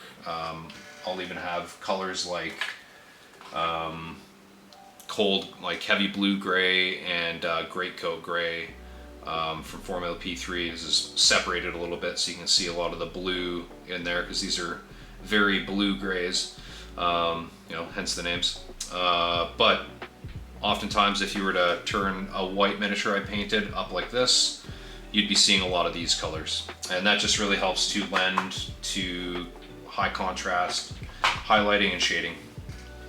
So yeah, I less is more when it comes to highlights, 100%, especially with airbrushing. And just layering up, like I've done green mechs where I just layer up like this manually with a brush, and it's the same thing. Just go with, you know, leave all that dark color there and be very conservative with how you apply your highlights, and it'll yield you a really good result. I just have a few other areas I'm going to block in with black on this miniature. Probably I'm going to do the inside. Actually, no, the inside of the knee joints are kind of big. I have a couple heat sinks on the backs of the legs I will do, as well as I'm going to do these hip joints because they're pretty big and exposed inside there, and I just feel like those should get painted silver. Let's do the hip joints first.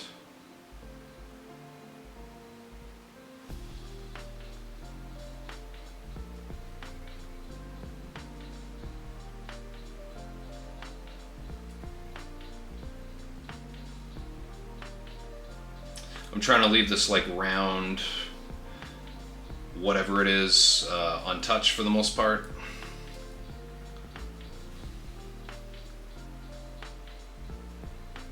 I just want these rounded actuators inside the hips to get hit with a bit of darkness, and then I'll come back in with that silver and kind of brighten things up. I'm gonna go to the back side here and hit the hip actuators as well. Just gonna zoom this slightly in. Is this a Warhammer Mark II? No, this is a Loki Mark II. Or Hellbringer Mark II, depending on which vernacular you want to use.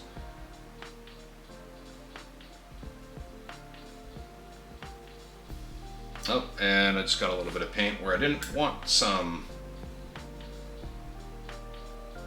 That's totally fine. We'll just flood that area with a bit of water and wait for it to dry. We'll come back. We'll go back to the other side here.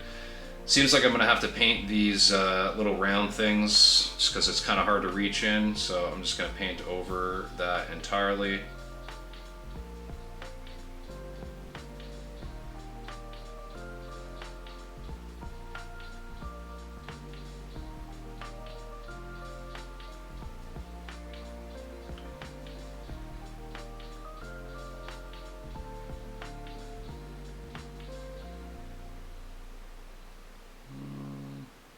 A little bit messy with this black ink, that's okay. The nice thing about black over dark brown is it's not that noticeable, especially when it's on the underside of a miniature, so not overly concerned. I'm going to go back to the front and just cover up these modules, whatever they are, with a bit of black. The inner side there, and let's get that side.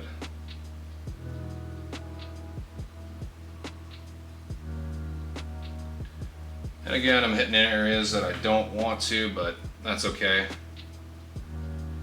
These are areas that are mostly brown, and the nice thing is I have brown paint, so I can just go back in and kind of touch those areas up. Not the end of the world. This big dirty crotch heatsink, I don't know, like underwear venting that this thing has rocking, I'm just gonna ignore. I'm not gonna paint that in silver. I am going to just paint kind of the inside area of that knee joint. Not the entire exterior, just the inside here.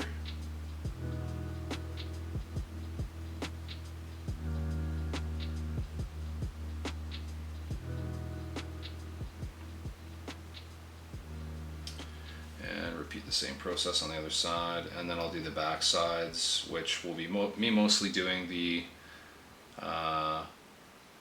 heat sinks on the back sides of the lower legs. But that's okay. Again, playing the angles game here. Positioning is what it is. Just trying to avoid hitting the other details around this with black.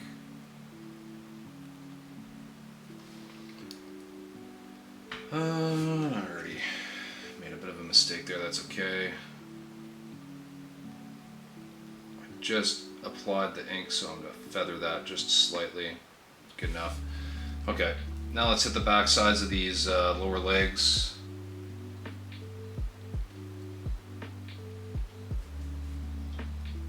So kind of these heat sink looking areas.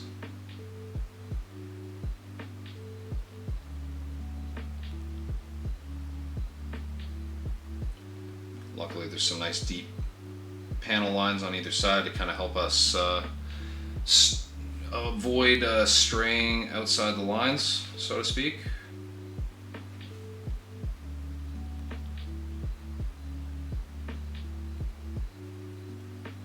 Okay, and same thing on the other side here.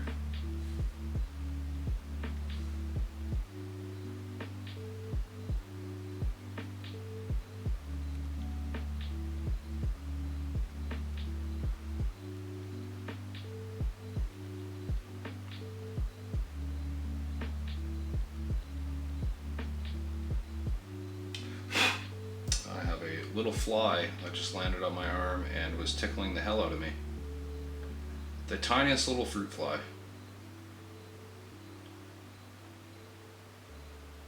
It's funny how the smallest little bug can tickle you so much.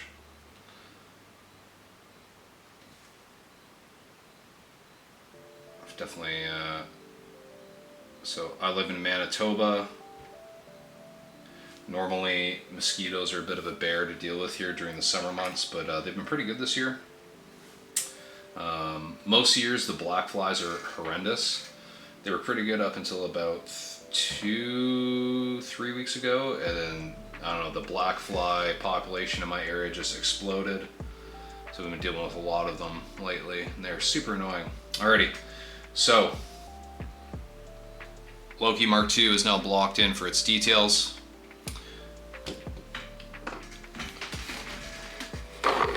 I am going to take a quick break because we are about 2 hours in right now, 2 hours and 5 minutes to the actual stream. So, hydration check, because that's always super important.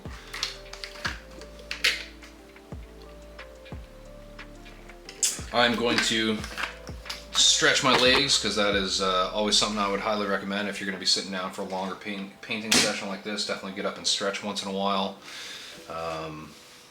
As somebody who has heart attacks and strokes in my family, sitting for long periods of time is a good way to get blood clots in your legs. So if you are prone to that, definitely don't sit around for too long. I'm gonna get up, stretch my legs, get some fresh air, top up my water, all that good stuff, and we will be back in about 10 or so minutes. So it is 9:16 right now on my clock. We'll call it 9:17. I will be back by 9:27 Central. CSO Suge, great job, brother. Got to run for now. Putting kids to sleep. 100%, man. I know this. I know the feels. Thanks for stopping by, Eric. All right, folks. I'm gonna be right back.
All right.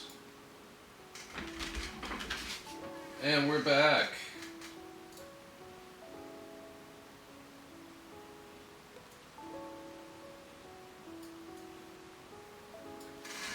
Hope you folks stretch your legs and hydrated. Because again, hydration, super important. I will always harp on this. Okay, so now, decisions. Which details to paint next? Let's move on to the missile pods that I wanted to paint brown, because I'm going to layer up some yellow over top and then do some kind of hazard stripe shenanigans. Let's go ahead and lay down some chocolate brown. Go ahead and just get a little bit of water in my brush. I'm just touching the tip of my brush into my water cup there. I'm gonna go ahead and kind of mix that into the side of the paint pile. Kind of feather that out. Just gonna pull some of that moisture from my brush. Had a little bit of excess moisture in the belly. That's better. I'm gonna go ahead and pop the puck off the post. Let's go ahead and zoom this in slightly. Because I know my eyes suck. I can only imagine that that would be terrible for you folks to try to watch from that distance. This is a relatively thin paint. Doesn't need to be super thick because there's already some brown tone here in the green that's on this missile pod. Really trying to avoid filling any of those missile pod crevices. I don't want to lose any of that detail. Missile pod crevices? It's a weird term for me to use. Could have just said missile ports. I'm just going to kind of hit these outer edges.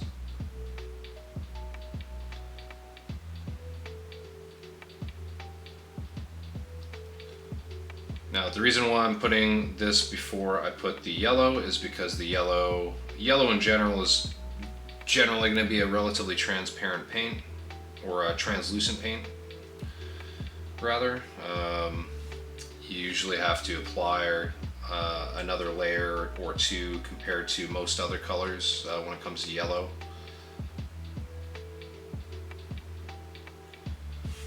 It's just the nature of the beast when it comes to most yellow paints. So brown is just a good undercoat for it. It helps to give it a bit of a warm, earthy, I mean, yellow itself is already a warm color, but it keeps it, I don't know, I feel like it gives it a warm, earthy quality.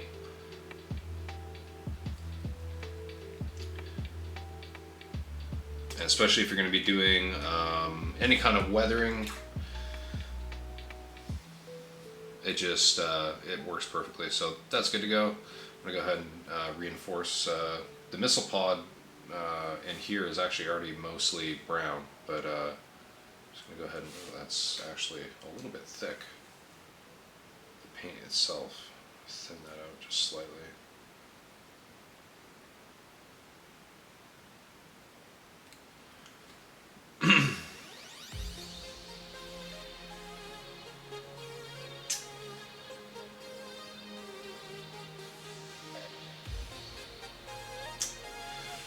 Yeah, you know, I like most of the songs on this playlist, but this is just not one of them.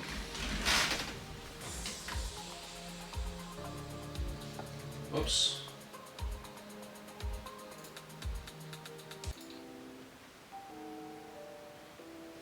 This is much better.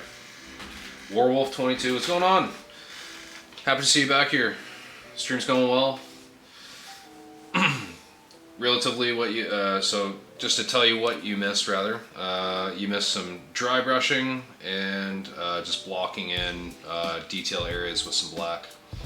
And now I'm working on the missile pods on all these, just kind of adding in some brown because I'm going to layer up some yellow and do some like hazard stripe shenanigans on the faces of them to kind of keep with that mech word for aesthetic. Got the Argus here in my hands. I really like this sculpt. There's just something good about it. It's just a walking gun and missile pod.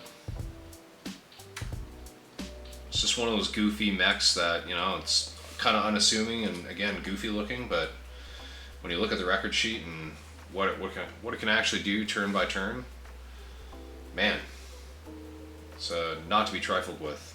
And even in game, like playing MechWarrior 4, like it just it's got a very hard-hitting ballistic weapon that just can't be ignored. I'm gonna try not to fill in the recesses on these missile ports. Just trying to hit the paneling itself.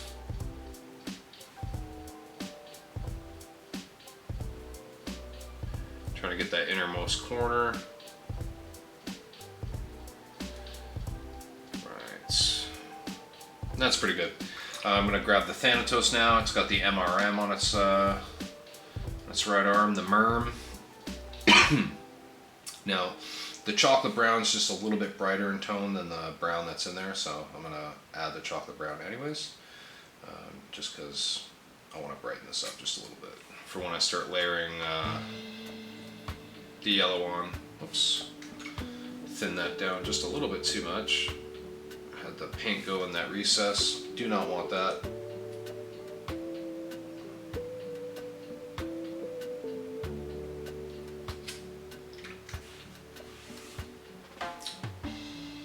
I am just fussing a little bit with the chocolate brown on my palette.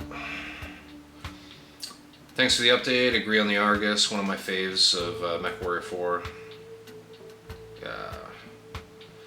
Argus, MacCat Mark II, love those mechs.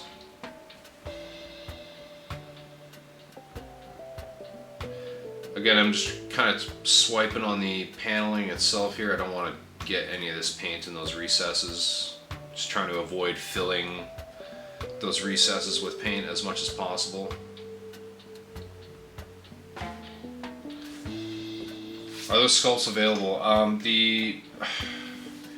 So the Thanatos is not yet. The Force Pack's been announced. I can't remember the release date. I do apologize. I kind of crypto dumped it from my memory because I already have one, so I don't really care about the release date. Unfortunately, so but yeah, it is being released. The Loki Mark II is out. I believe in the Legendary MechWarrior pack. I could be wrong on that one. Hellspawn is announced as well, and the Argus is announced as well. Yeah, one of these mechs is, yeah, just the Loki is out, and I think all the other three are announced.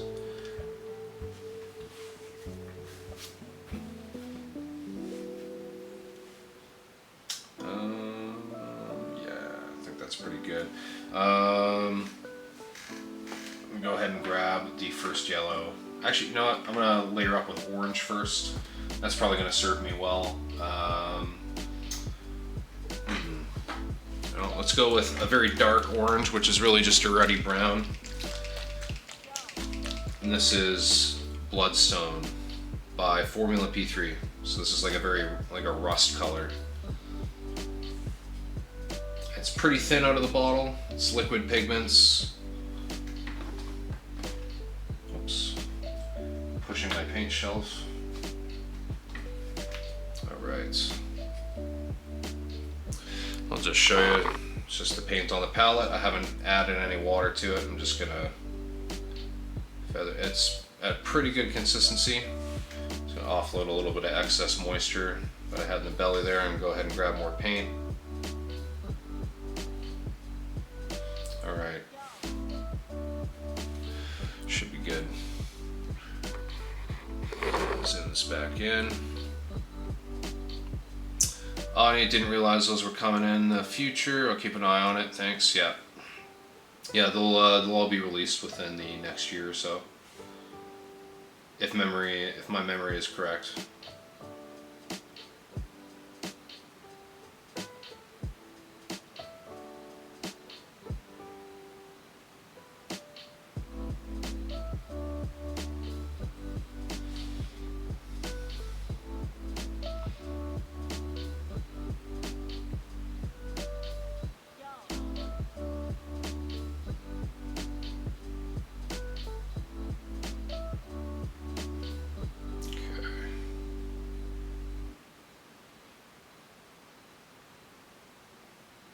Oops. Try and get that in focus.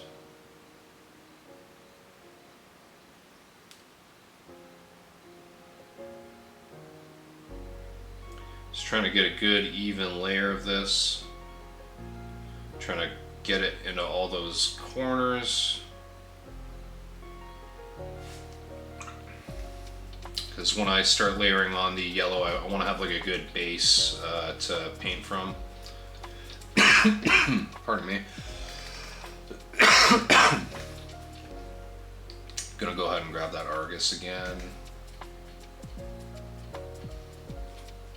You know, now that I'm thinking about it, I don't know if the date for the Thanatos has been announced yet.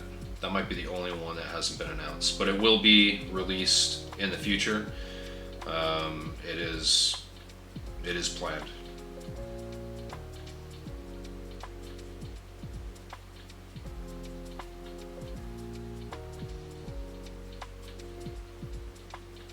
And the 3D render of the sculpt has been posted on a bunch of the Facebook groups.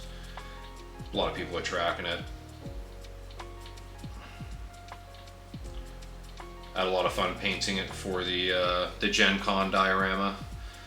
Like that's kind of when it was first shown to the wilds.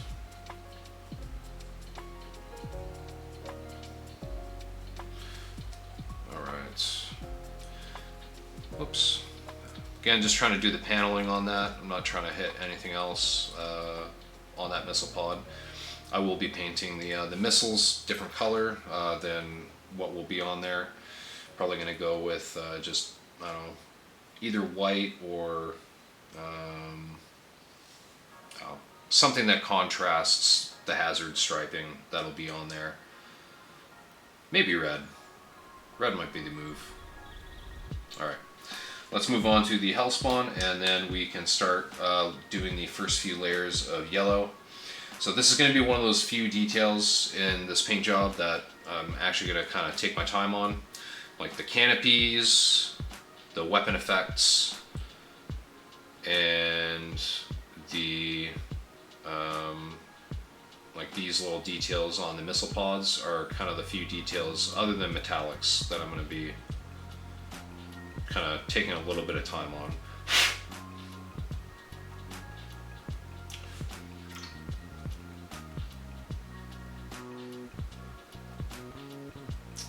I just have something stuck inside that little missile port right in the edge. Super annoying.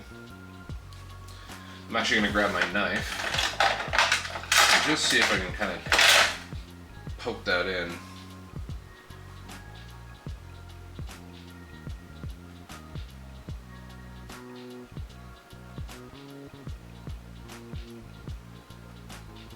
Yeah, that worked. Whatever that was just like, I don't know, like a speck of dust or something that made itself in that little recess, and just kind of poking it down with the knife seemed to do the trick. I'm just gonna go ahead and layer up some of this paint because I kind of wiped some of it off.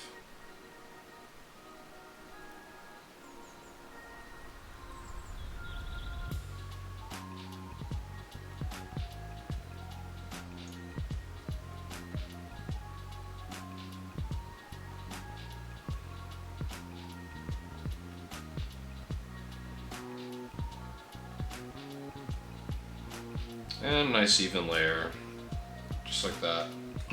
So this is like a dark orange essentially now.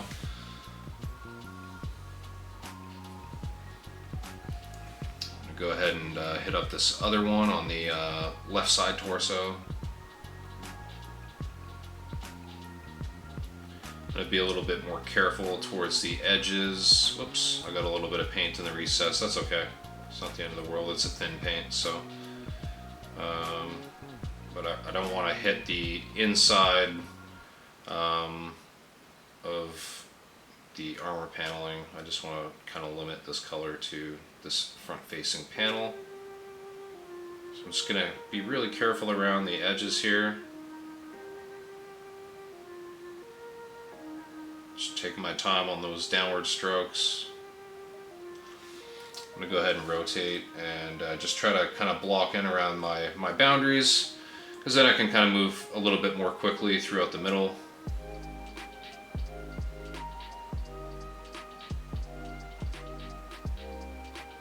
Just kind of tapping there. Because my hands are a little bit unsteady tonight, I don't really trust my brush stroke at the moment. So I'm just being very careful. And just poking. Poking and stippling, there's absolutely nothing wrong with doing that. So if you're having like a shaky night and you're just trying to kind of get into an area and you don't want to worry about painting a straight line, just tap a straight line. Wendo. Greetings. Never played Warhammer a day in my life, but this is sick. Impressive sculpting with all the mechanical details. Nice. Yeah, this is so if you were not a big hobby person, this is actually BattleTech. It is better than a Warhammer, in my opinion. Not that I hate on Warhammer, I actually enjoy Warhammer myself, but I prefer BattleTech. It's very fun. If you've ever heard of Mech Warrior, it is the universe that Mech Warrior is based off of. Yeah. Very cool miniatures. Alrighty, I'm gonna go ahead and grab the first yellow. This is Uriel Yellow from Citadel. It's like a good deep yellow.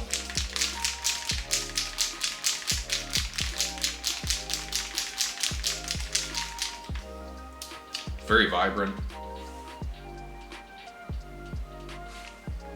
It's kind of perfect for that caution striping. It's got like a bit of an orange undertone to it. And this is a fairly thin paint. So I have a lot of moisture loaded up in that brush for some reason. Offload that.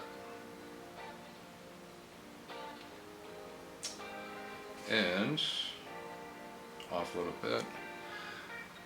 Let's go back in here.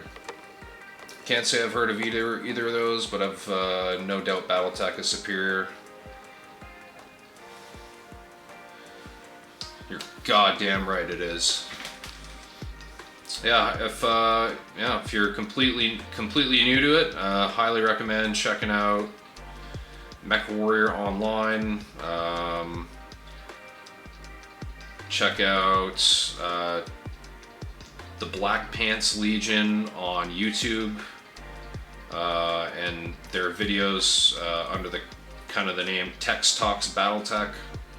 Kind of goes over all the lore, very cool stuff, and he's very funny with a dry sense of humor and a dark sense of humor, which I really appreciate when he talks about the lore, and he keeps it interesting. So highly recommend that if you're just completely alien to it. It's a good starting point. And check out Catalyst Game Labs website. It's also another good place to go to. They have all the stuff there.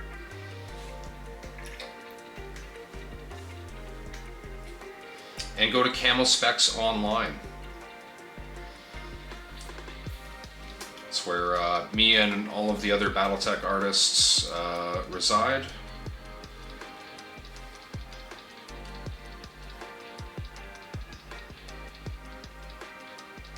Well, the BattleTech miniature painting artists, I should say. If I'm gonna be real specific about that. the actual, like, the graphic artists, you know, they have their own thing. But I digress. Check out BattleTech, enjoy BattleTech, become BattleTech.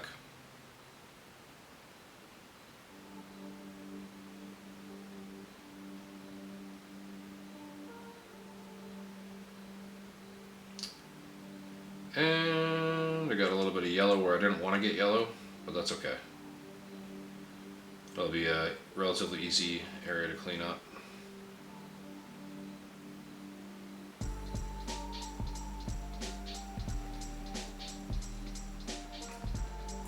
Now, because I'm doing this yellow over the brown, and this yellow is also going, you know, like these are missile plates, like they're going to be weathered and all that good stuff, so you don't necessarily need to have like a completely firm yellow coat. If you have like little areas where a little bit of that ruddy brown undertone sticking out, that's totally fine. It'll actually help with kind of like a general weathered appearance. So we have those painted yellow. We're going to go through, do the other ones, and then I'm going to use some Tamiya painter's tape and kind of just quickly put little strips over and then paint the areas in with some black, and those will be our hazard stripes. The real challenge on this one is going to be getting the angles the same on both. Maybe I will go like downward angle on this side and then upward angle on the other side to avoid any silliness that way, but who knows? We'll figure that one out when we get to it. Says Mr. Black Pants has a podcast. I love some dry and sarcastic humor, so I may need to give him a listen. He's got great videos. It's a nice contrast between the green. Are you painting over the turrets as well?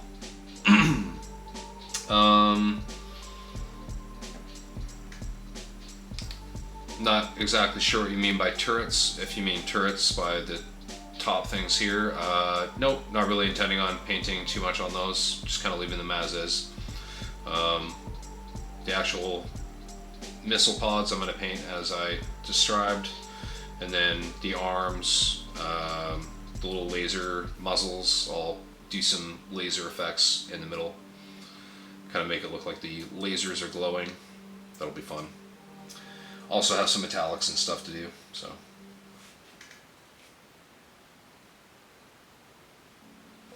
Alrighty, I'm going to go ahead and block in the yellow on the Argus.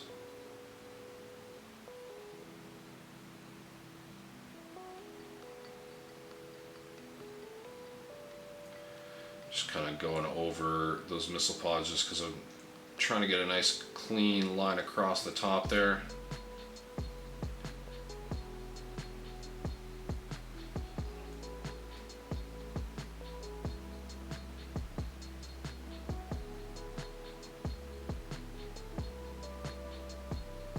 I actually quite enjoy the design of this Argus's missile pod.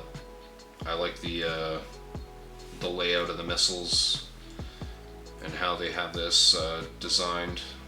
And I like the hexagonal missile ports. I like that they're not just round.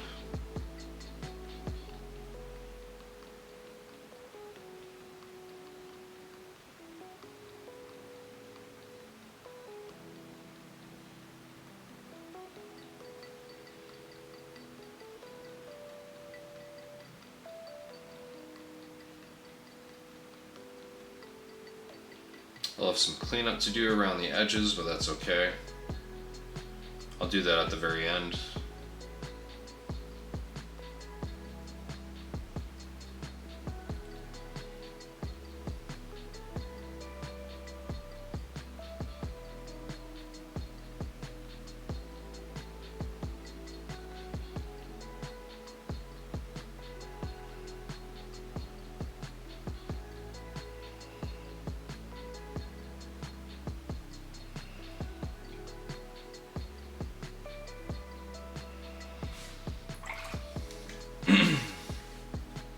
Missile pause, that's what I meant. Is that a Gatling gun on the right arm?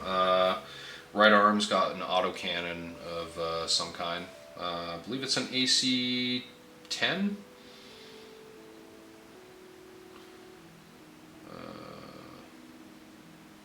Yeah. And then White Fox SG, what's up? What's going on? Happy to see you in the chat again.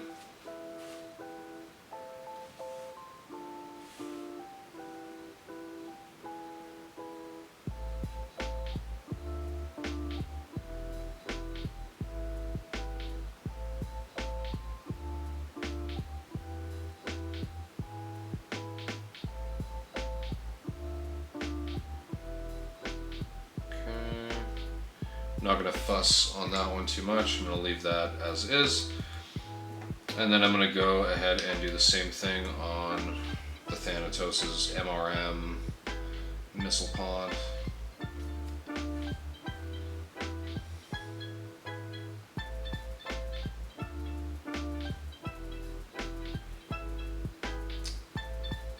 Sorry, I'm just trying to get my camera to focus on the miniature there.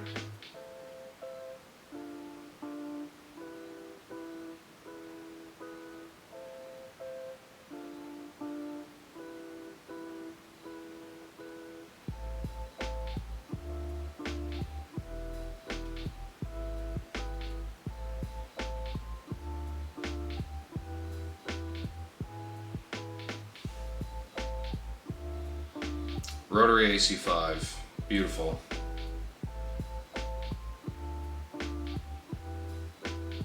Like I said, I don't have the record sheets in front of me. I don't remember the builds on them off by heart. But I do know that the Thanatos has an MRM on its right arm. I'm very confident on that one.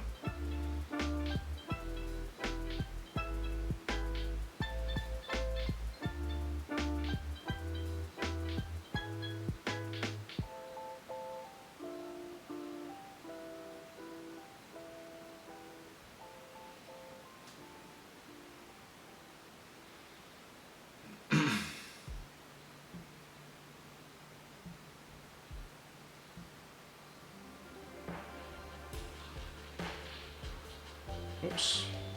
Let's get that back to center screen. And y'all can laugh at my my hand positioning here. The angle that I'm painting at, painting like a 2-year-old.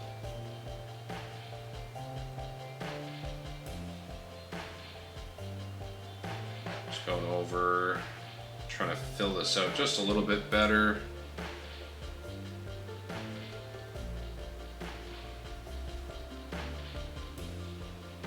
Alright, that's probably good. I'm going to go ahead and zoom out here. I forget the name, but I remember there's a US chopper which had a similar Gatling gun to that. I believe its barrel spanned so fast it had to take breaks between rounds to not lose aerial drift and crash.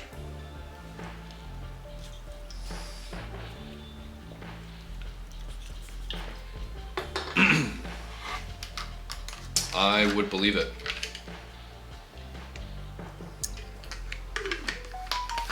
Hydration check, folks. Alrighty. I'm gonna go ahead and grab. Oh no.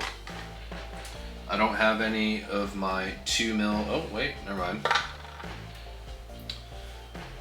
This is gonna be too thick, so we're gonna have to do this the old-fashioned way. We are just gonna have to paint these by hand. Alrighty, let's do this. We're doing these hazard stripes without any masking. This will probably fail miserably, because I suck at drawing straight lines right now. But we have a dream. And I will not let my dream be dreams. Okay.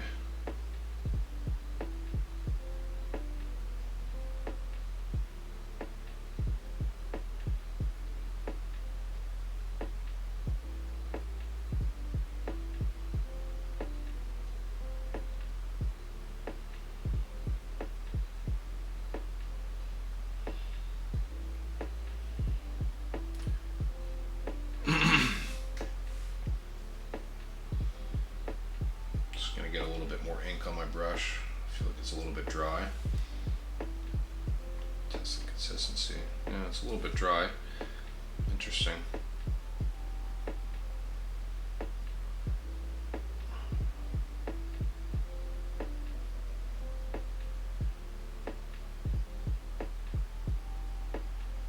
Okay, do kind of that central dividing line. Oops. Apologies for the positioning. I'm really just trying to make sure I can do this well enough. So positioning might get a little bit scrolly for you folks. Okay, and try to do that about the same spacing.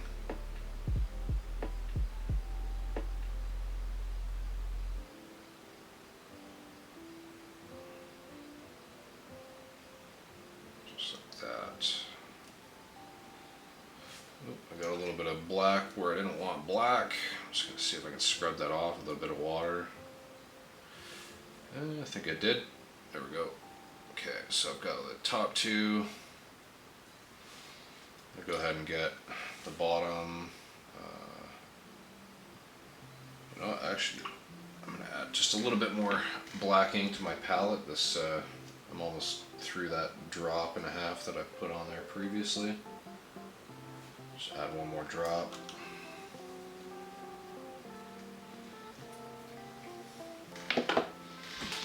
My autofocus is just freaking out on my camera right now, so I'm gonna back that off slightly. Okay.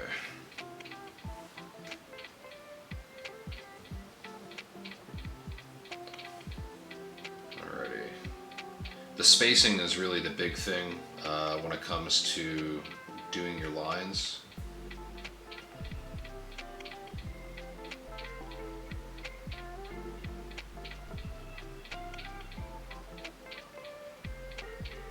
Angle as well, but spacing is huge. I'm gonna just kind of fill in around the edges here because I need to clean this up just a little bit where some of the yellow spilled onto the armor paneling.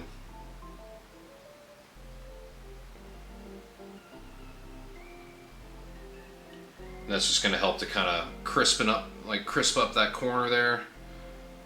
And I'm gonna just kind of just the bottom section of this one stripe that I made. I gotta fill in a little bit more.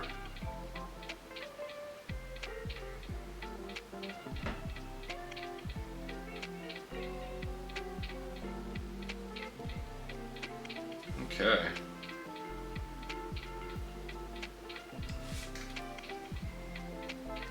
I'm going to do the same thing on this inside edge. Just gonna I like to do this on a lot of detail areas like canopies and weapons.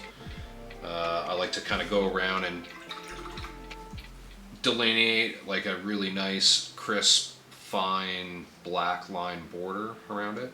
And that looks pretty good. That's like a nice hazard stripe. I like that. It's convincing. They're straight enough that it sells the idea. That's good. I like that. Alrighty, let's move on to the Argus. The Argus might be big enough to use masking tape. Let's see. No, it's still no. Let's not cheat. I like to cheat a lot when it comes to stuff like that, but we're just going to do it the old-fashioned way. We got to keep that skill alive too. It's a muscle. You know, if you don't work it out often enough, you'll lose it a little bit. Okay. So, I think what I'm going to do here is kind of, so again, I was mentioning earlier, spacing and angle. So, to try to go for something kind of consistent here, I'm going to use some of these missiles, some of these missile ports as landmarks for where I want to place my stripes, because they're right there, and that will be the easiest way to make it completely consistent. So I'm gonna I'm gonna use this row essentially as my guide. I'm gonna try to keep the line skinnier, and if I need to make it wider, I can.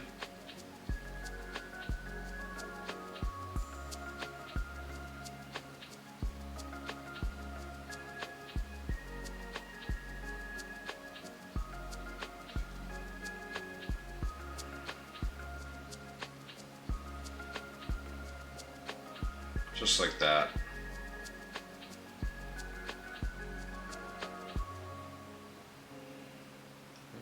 Just try to fill that in as best as I can without making a mistake outside the line.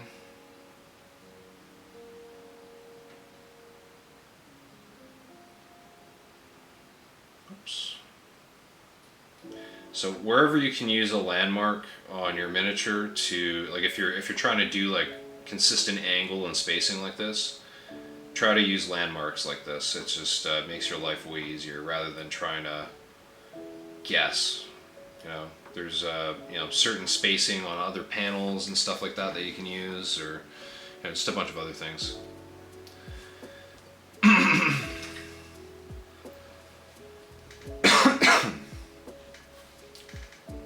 Oh yeah, the A10 Warthog, 100%, man. It's a monster of a machine.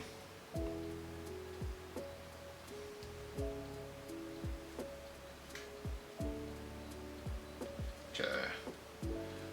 I'm gonna see if we can get that to focus. There we go. Okay. Let me use this one.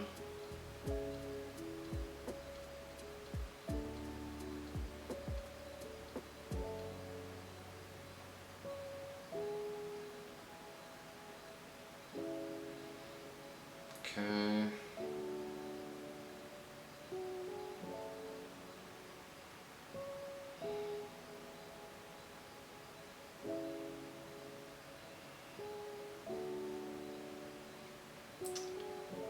Let's get it. There we go. It's turning out pretty nice.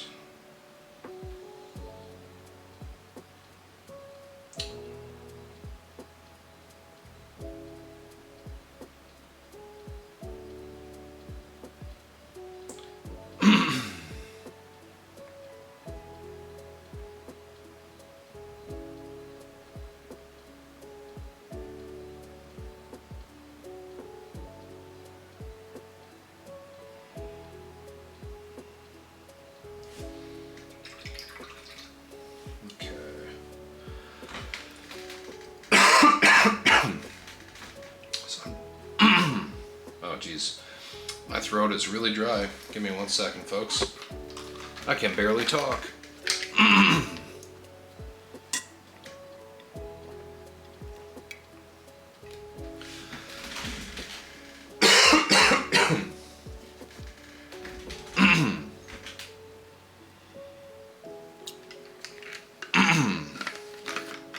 Crazy. Throat was completely dry. Alrighty, so one thing I'm noticing here is I just, the yellow spacing is just a little bit wide, like a little bit thicker. I'm just gonna kind of come up in this area and clean it up a little bit with some more black.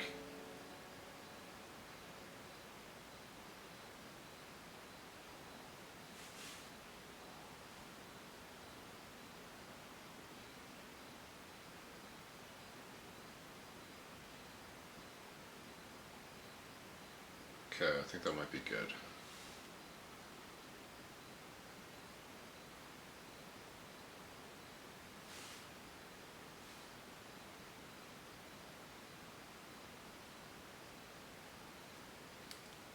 And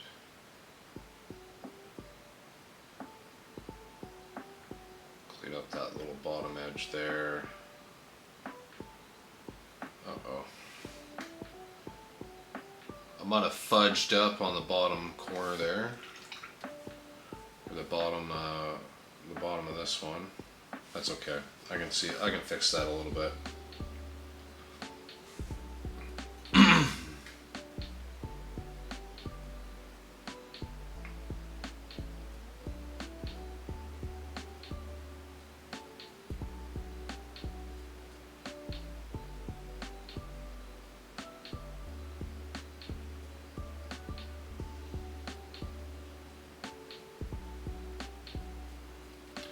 Just gonna kind of go around and do that black border again.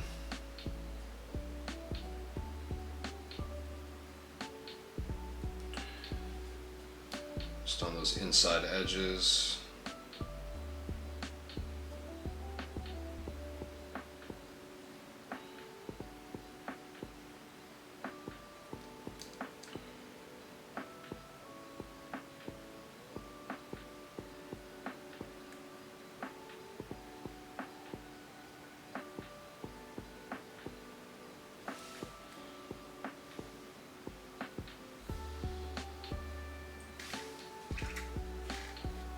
I'm just going to use a little bit of that bloodstone to kind of fill this, or start fixing this little area of black.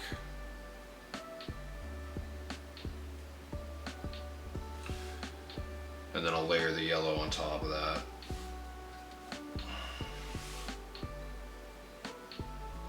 And then I'll go back in with the black and tidy it up once more. Just on the black half of this dividing area.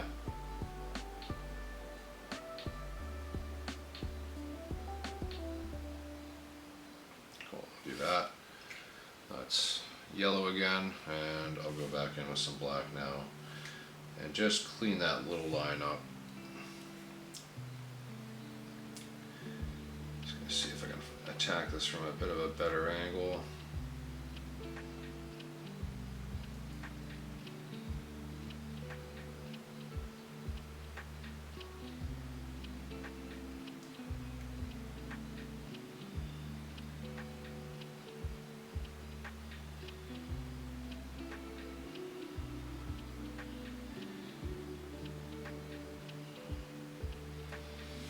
Okay, I think that's pretty good.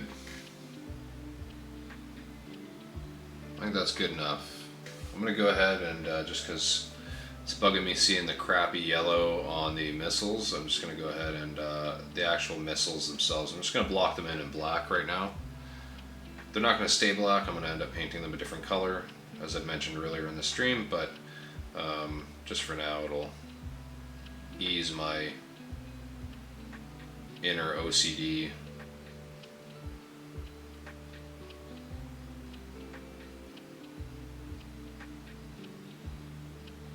Oops, let's not get that on the yellow. Just like so. That just looks just a little bit better.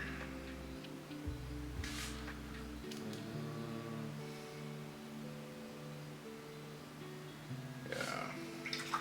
Boom, good to go. Good enough. And good enough is good enough, so. Okay.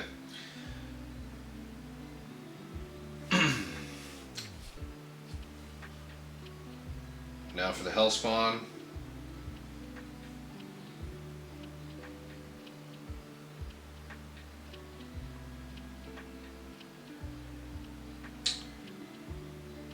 I have them all going this way for the other ones, so let's do the same. I'm gonna utilize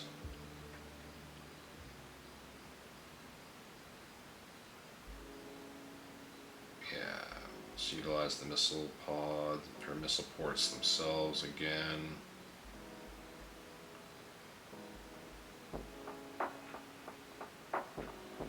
Let's keep the lines skinnier this one.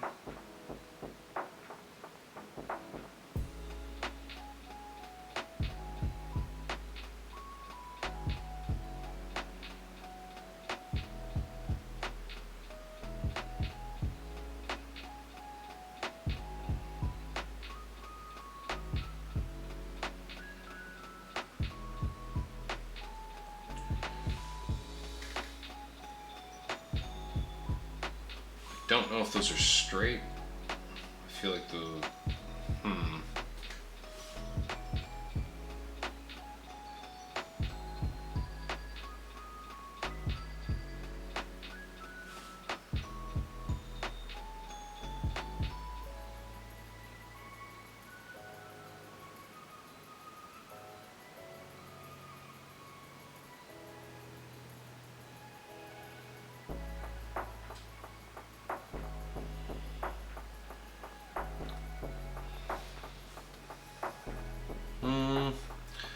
Yeah, let's do like a black edge highlight on this side. There, good enough. Look at that. That worked out. We'll go ahead and do the same thing on the bottom half. And then we'll move on to the left torso. The left torso will be interesting because it's a bit of a confined space, and I won't have the missile angles to work with.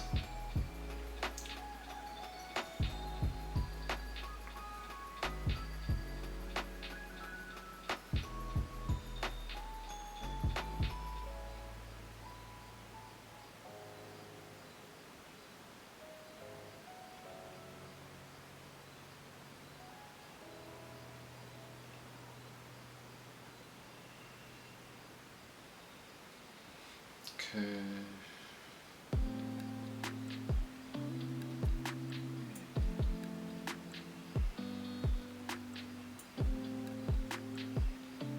I might have gone a little too thick on that one, and yep, I frigged up. That's okay. I'll just have to fix it. It's not the end of the world. Or is it? No, it's never the end of the world. If you gotta fix something, you gotta fix something.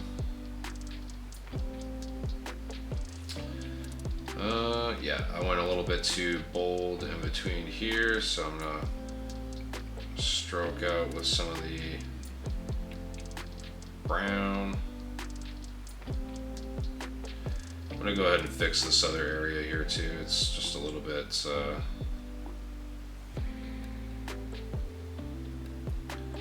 too black. There we go. Wish you luck on the painting process. You guys, yeah, sounds good, man. Thanks for stopping in, and hey, man. Hopefully, you look a little bit into BattleTech and enjoy it quite a bit. Have a good night, man.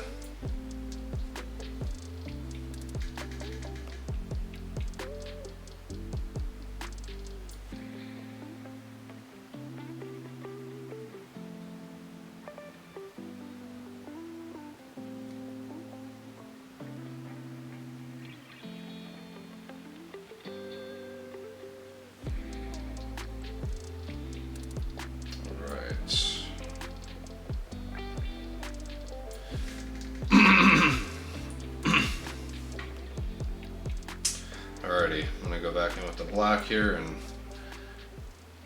kind of fix this. Hopefully, this will be the finishing touch on that one.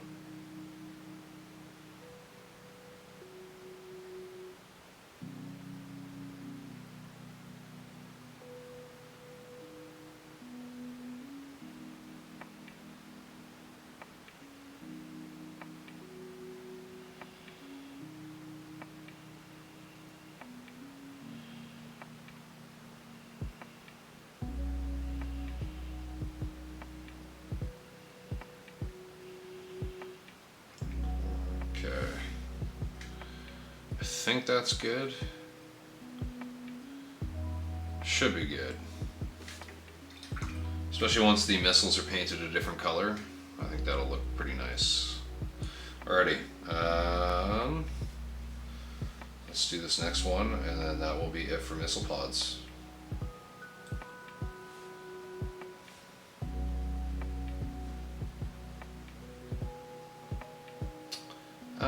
Okay, so you know what, I can use the missile pod or the missile port angles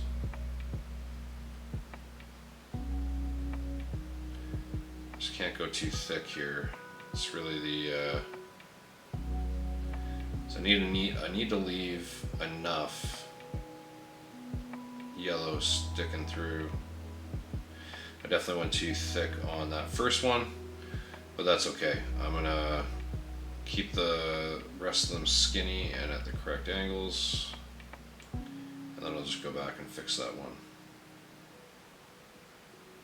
Doing straight lines is hard, really, really hard. It's something I personally struggle with.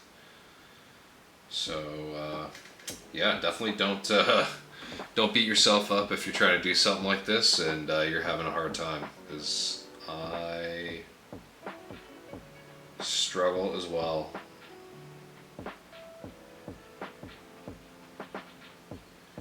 Like, it's one of the reasons why I've never painted checkers on anything. And it's just because I think I would literally stab my eyes out with a fork. I think I just would not be able to handle it, honestly.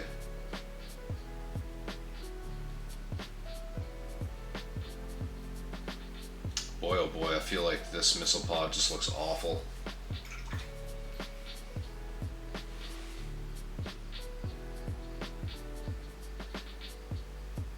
I'm gonna paint back over that with the brown.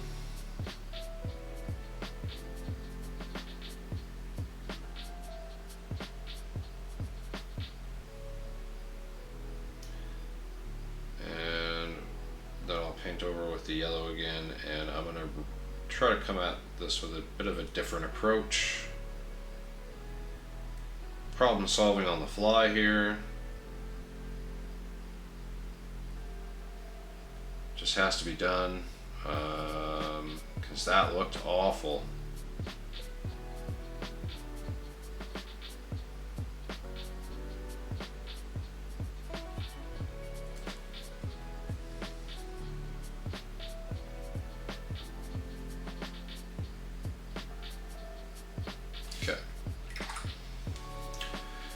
Let's get in there with the yellow.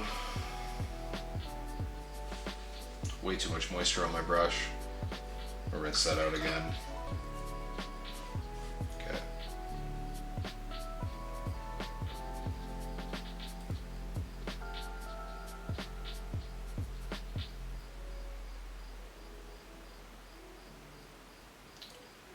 This yellow is so thin. It's absorbed a little bit of moisture from my wet palette, so it's a little bit thinner than it was straight out of the bottle at this point.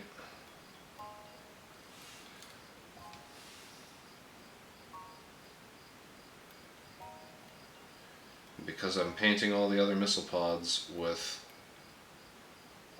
the hazard stripes or caution stripes, I kind of need to paint this one with them as well. I think I'm just going to have to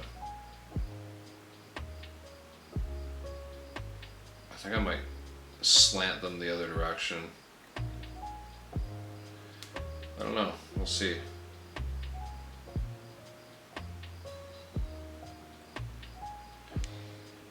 Definitely got to space them differently than how I had them. It's just a bit of a, it's kind of a weird one because it's a very tall and narrow pod. So I'm just gonna make a snap here.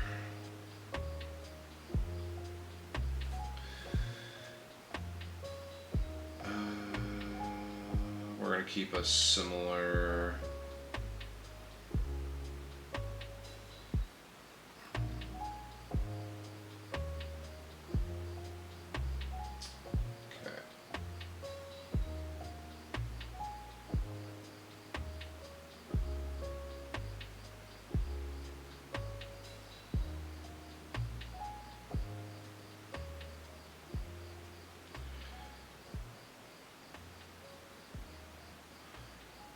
I'm not necessarily going to be able to space them based off of the missile ports, but I can at least start this one off keeping with the angle here. And then this will be kind of my Rosetta Stone that I build from. And I'm putting black paint where I don't want to. Get that off. Okay, so that's the first one down. I'm gonna space this out, the one above it. Whoa, just sent my brush flying. That was fun.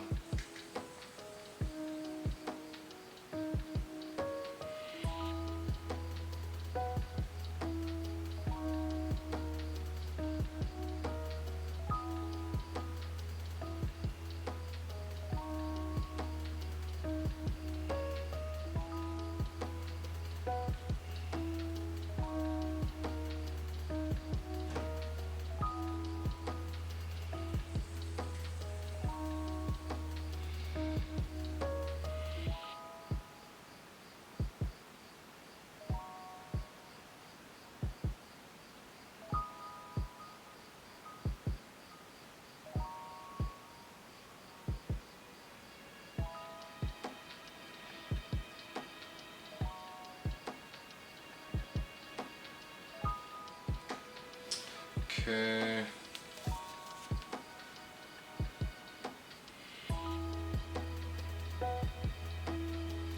Just gonna pardon the view. I'm just, there we go. Okay. It's coming along now. I'm gonna go ahead and do the one below the first one that I did, and from there should just be a matter of a bit of cleanup around the edges.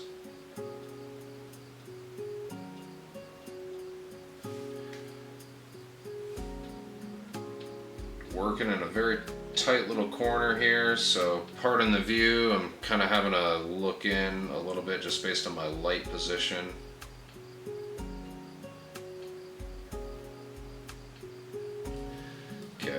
Also going to fill in the missiles all with black.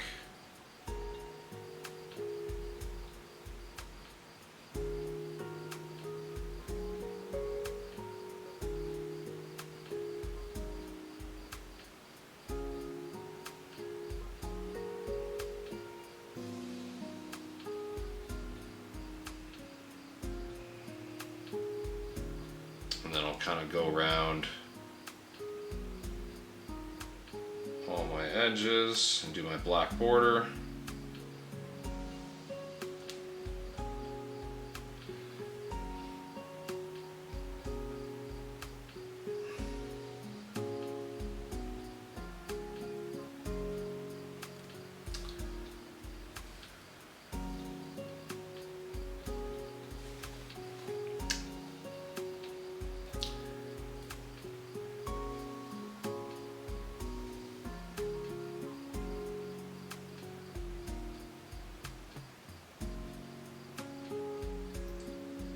Inside's getting done all in black, I guess.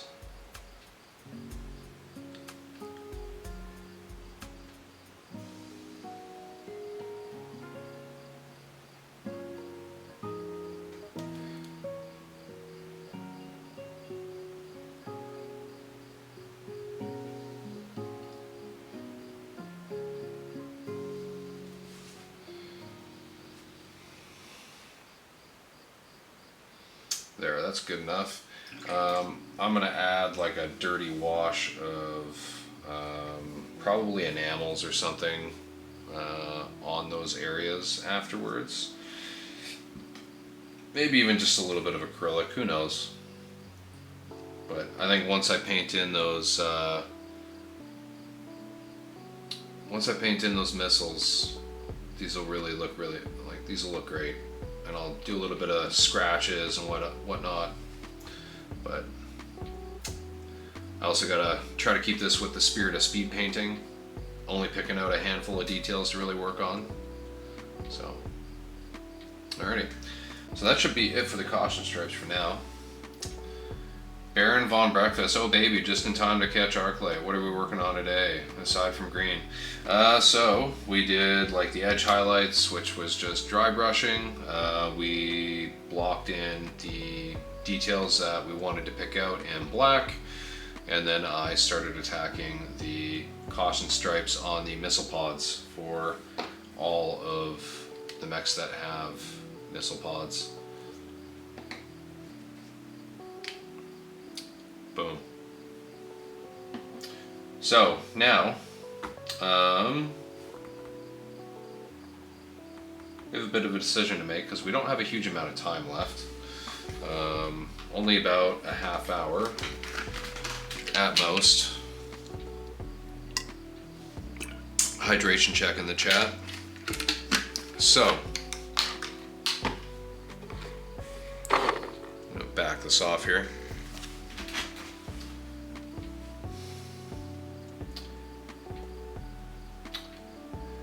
Damn, Thanatos, Argus, and what's the third guy? So I have the Hellspawn, the Loki Mark II, the Argus, and the Thanatos. Boom. Yeah, it's a nice heavy lance, and you know it's got the ECM scouting support of the of the Hellspawn. So it's just a fun nostalgic lance from MechWarrior 4.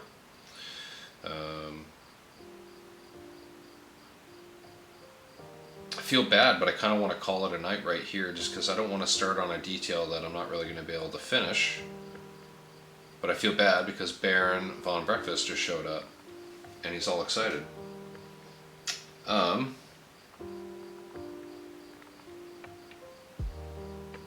We can block in a little bit of metallics here for the last little bit. May as well. They do have to get blocked in at some point. Let's do that. Go ahead and rinse this brush out and clean it because I like to use a different brush for my metallics. That's just because the metallic flakes tend to be a little bit harder on sable brushes, just brushes in general, but especially with sable brushes, I tend to take my detail brushes that have gotten a little bit worn out over time and I relegate those to metallics. That one's pretty good. Well, Baron Von Breakfast, I will be on next Saturday, pretty much every Saturday from 7 to 11 Central. So whatever time zone you're in, do the maths on that one. But yeah, so if you want to catch me and actually see like the bulk of the painting, those are the times to find me, 7 to 11 Central. I'm gonna go ahead and grab, this is a Vallejo number 1, size 1. This is really a size 2. Like they have it labeled as a size 1. It's not a number 1. It's a size 2. It's even bigger than my my other size 2 that I just had out. So yeah. Just have that known if you are gonna order a Vallejo or a Vallejo Pro Modeler number 1. It is not really a number 1. It is a big bastard. But this is good for metallics. Did I ever record my work on the Hatamoto Chi? I did not. I didn't have a good camera setup back then. I only got the camera set up a couple months ago. So yeah, just the nature of things. Northern Illinois resident here, so I think we're in the same time zone. Nice. I have some Pro Acryl Dark Silver. I'm gonna go ahead and get some of this out onto the palette. I'm gonna start blocking in a little bit. I'll do this for a short little bit of time here, and then I'll probably hop into the chat, and then we'll close out the stream. Maybe I'll just pick. I'll pick the Argus. Let's do this big barrel. So I really like the black silver or the dark silver from Procryl. So all I'm doing with this is I'm just adding a little bit of moisture to my brush using my the wet palette sponge. I don't want to thin this paint any more than that because it is a metallic paint. You might end up having some weird effect taking place because a lot of metallic paints just don't thin down that well.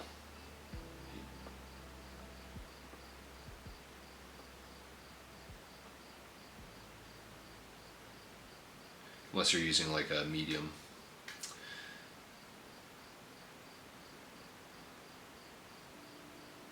If you have like an actual metallic medium, or which Procryl makes and sells, or you're just using like something like Lamian medium, it's actually really good to kind of thin down metallic paints.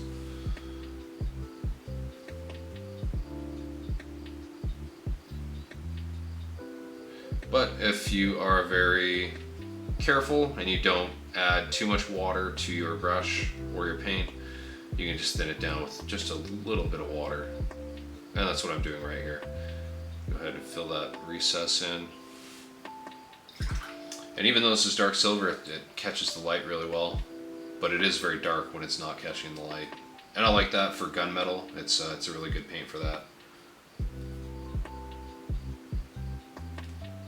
Just making sure I just realized I had paint on my finger here. I was just making sure I didn't put some on the back side of the miniature.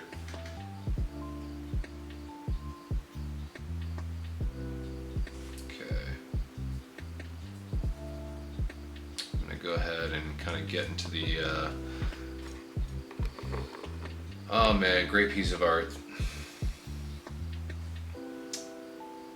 Yeah, I'm assuming you're talking about the Hatamoto Chi. I really appreciate that. So honestly, it's probably my favorite miniature in my entire collection.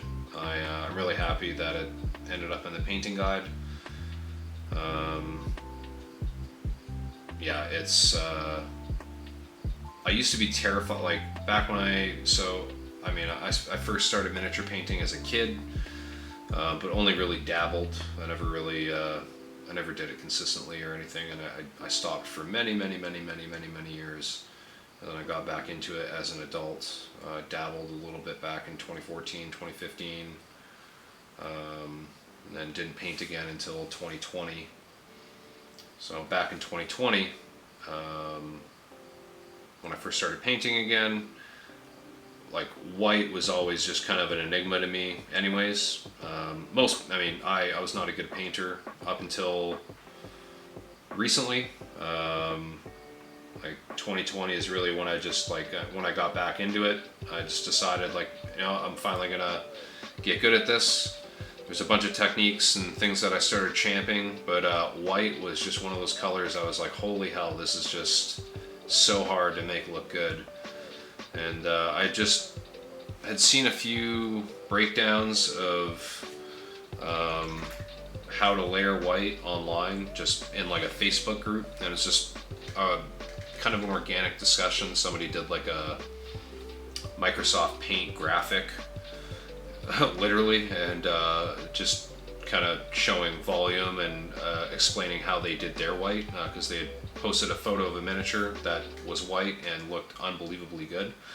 And just their explanation with that little Microsoft graphic, which I did not save, unfortunately. I just kind of burned it into my memory. Maybe I'll remake it one day. But yeah, I used that, and that was my blueprint for white. And man, it works so well. White is always going to be mostly gray. It's going to be very little actual white in it. And that Hatamoto Chi, like the very top panels and the forward edges and the actual hard edges are all pure white, but everything underneath is like a dark to mid-tone gray.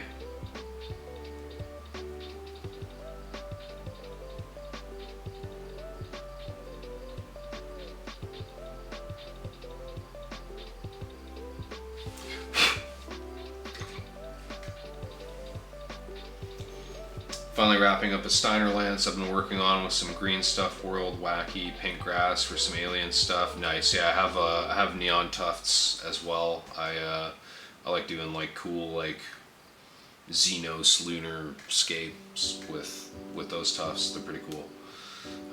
Also, I totally agree with Templar that Hatamotochi is really special. It deserves its place in the guide. Thanks a lot. Really appreciate it. I wish I would have painted something soon enough for the for Force Manual Kurita, but I wasn't in CSO yet, so it is what it is. I'm a big Kurita fanboy, as well as Aerodani Light Horse, as well as everything Clan. I love Clan. I am Clan. Clan is good. Alright, I'm gonna go ahead and hit these little, like, I'm assuming these have to be laser muzzles. Again, I don't remember the loadout of the Argus, but and this is proof that a big brush can paint something very small.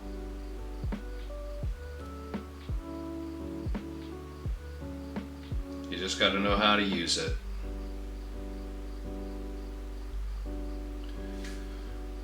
Okay, that's good. We'll do the baffle on the back of the LRM pod. Pretty sure those are LRMs.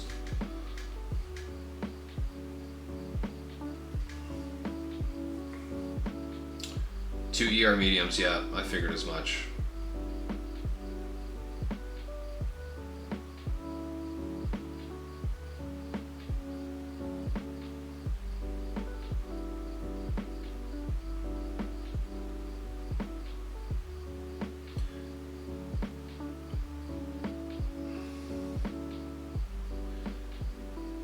The hard thing with metallics is trying not to get it on anything else, because it is so apparent when you do. If you get it on an area that you don't want to have it,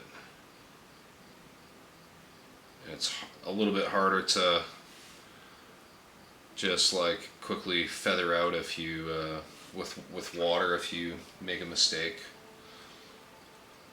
A little bit less forgiving that way. Oh yeah, alright, we got a couple other little bits over here. Got this little flathead screw looking bit. And then this little, no idea what this thing is. It just looks like it would be metallic in my mind, so. Whoops, just lost my grip.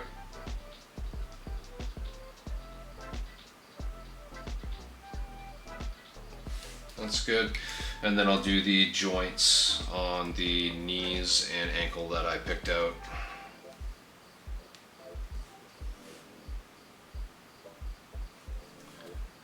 Okay, wipe off some of that excess on my finger. I'm just gonna turn this like this. Just kind of get the tip of the brush in there a little bit. Try not to fill the recesses on the metallics wherever possible. That's another thing that I try to do is, yeah. Because then, you know, it's just less areas you have to put washes into to shade or anything like that. Just helps to add to contrast.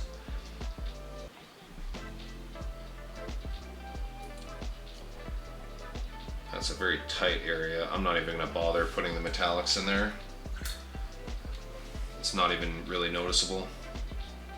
Yeah, I'm going to go ahead and do the back. So actually, no, I'm going to do the rest of the front sides on this. So I'm going to do the front of the ankle.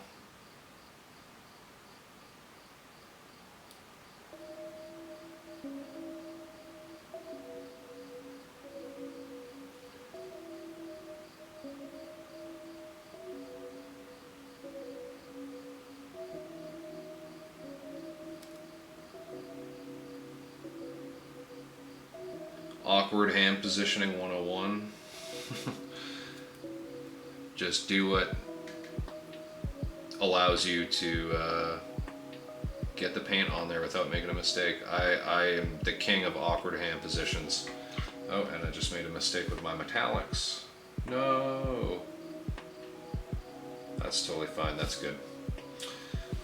Quick little cleanup with a little bit of black ink in that little recess, and that'll be totally fine.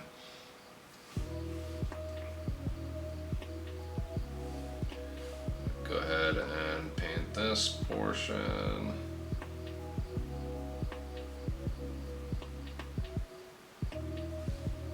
Alright, I'm going to go ahead and do the back sides.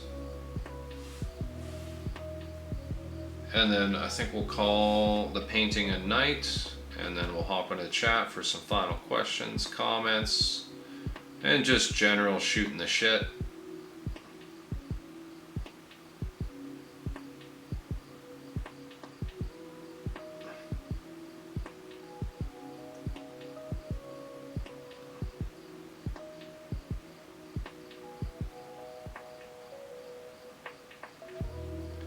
Cool.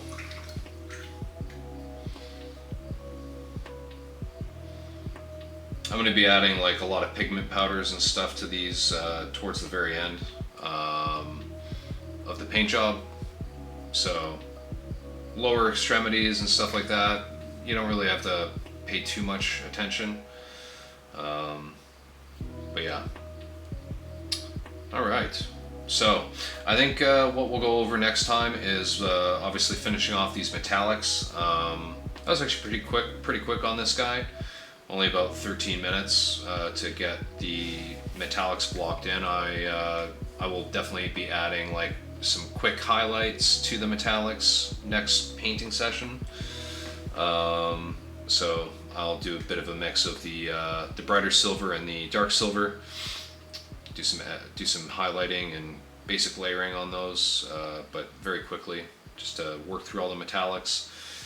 So that'll probably take about an hour of next stream, maybe a little bit longer, hour and a half. And then after that, we will be moving on to canopies, weapons effects, and then jump jets on the couple mechs that do have them. Then it'll be the bases of the mechs if we can get to them in that painting session. I think we will. The canopies, I'm going to do them quick and dirty with just like a nice like orange reddish gradient, and that'll be sufficient. But yeah, I am a crab, dude. I can become anything, like a transformer. I'm partly holding my hand like this just because I lose track of what I'm doing and I don't want to be fidgeting with this too much, so it helps me keep it a little bit more stable. Let's take one more look at the Thanatos. Sometimes you gotta make a sacrifice. If it means carpal tunnel, so be it. Yeah, I definitely after long painting sessions, I definitely take some time to stretch out my wrists and my arms and my shoulders, because sitting in position for a long time is definitely, you get aches and pains constantly. I have a very ergonomic chair that I sit in, and the desk that I'm sitting at actually raises and lowers, so I can stand at it when I'm doing things like cleaning up models or working on terrain, things like that. So love that holder. What is it called? I don't remember the name of it, but it's made by Thunderhead Studio. So I got the file a long time ago from Chris over at Thunderhead Studio, and I love it. I had the kind of the beta version of it for a long time, and then this is the finalized version of it. So I printed it myself back when I still had an Ender printer. It's got like his logo in there. So essentially it's got a bunch of 1.5 inch washers. 1.5 or 1.25, might be 1.25 inch washers that fill up like the bottom here. So it's like nice and heavy and stable if it's standing up. And then inside here, there's a series of magnets that are stacked, 1/2 inch magnets. Same thing with the puck. so it's pretty strong. And then I just have magnetic bottoms, heavy duty magnetic bottoms on the bottom of all of my Litco hex bases. So if you go to litco.net, they have all kinds of different sizes of hex bases, as well as any kind of shape of base you want, and then they have the magnetic bottoms. So pretty good stuff. It holds it on really well. Like I can bang it around and whatnot. I'm not worried about it coming off. Like I have to grab it pretty good. Mind you, these are plastic and resin miniatures, so metal miniatures I still do put on this, but I'm a little bit more careful about it, and sometimes I'll like smooth out a very thin layer of sticky tack and then place it on. Yeah. I always have to have my wife's posture check me. I'll be leaned over for hours. Yeah, so I sit, I have my desk raised up, so when I have my elbows on my desk, I can have my hands together like this, pretty much right in front of my face, and then I have my adjustable lamp, and then I have my two side panel lights that kind of give me I was gonna say surround sound lighting, but that's, you know what, fuck it, surround sound lighting. That's what I've got right here. Surround sound lighting. And the Hellspawn. But yeah, so we'll finish these off, at least most of the details off on these next stream. And yeah, I'm gonna hop over to the computer and we will quickly do the last little bit of chatting and close out the stream. Bear with me, folks.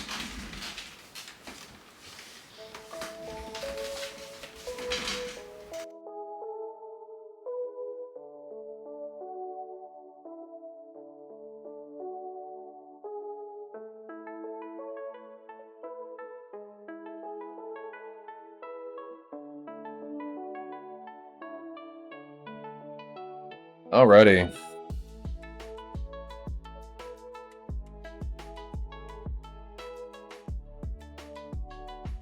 Yeah, I highly recommend, like, if you can afford it and you have the space, get yourself an adjustable desk and get yourself like a really good ergonomic office chair or gaming chair.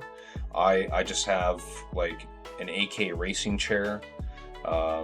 I don't use the lumbar support pad just because I find it actually makes my back sore.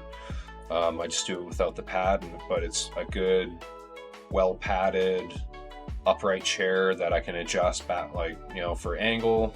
I generally sit pretty upright and I sit basically right up against my desk, so I can put my elbows on my desk or put my forearms against my desk and do that. But I generally kind of lean towards having my elbows on the desk. That way it forces me not to lean forwards or hunch over. It's just a really good way to keep like a good mid to upper back posture, because I used to get a very sore back, very sore neck. I've had a herniated disc in my neck for a number of years, so I definitely got to be careful about posture. But yeah, one of the things that I use to keep my elbows from getting sore, I'm sure you've noticed I have a mat on my desk, and that's just like an extra thick, it's like a half centimeter thick, like extra wide keyboard mat. So it pads my elbows, and then that way if I do drop a miniature or something on my table, it's like a very thick padded surface. So yeah, twofold. Got work to buy me a standing desk this spring. I-shaped, so I have my small mini painting area to the left of my main work gaming area. It was pretty inexpensive on Amazon. Yeah, like I have, like the one I have is from IKEA, and I paid about 500 Canadian for it. So in US, that's like $12, but yeah, it really wasn't expensive, and it was a really good choice that I made. I had just like a normal ass rectangular desk that didn't adjust before, and getting the chair too definitely helped. I just had like a basic office chair previously.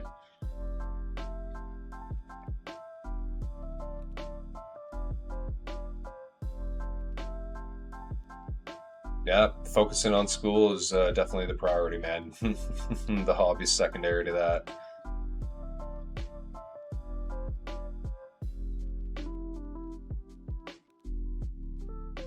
Ah, I see. Yep. So I'm assuming you're a student, Baron von Breakfast.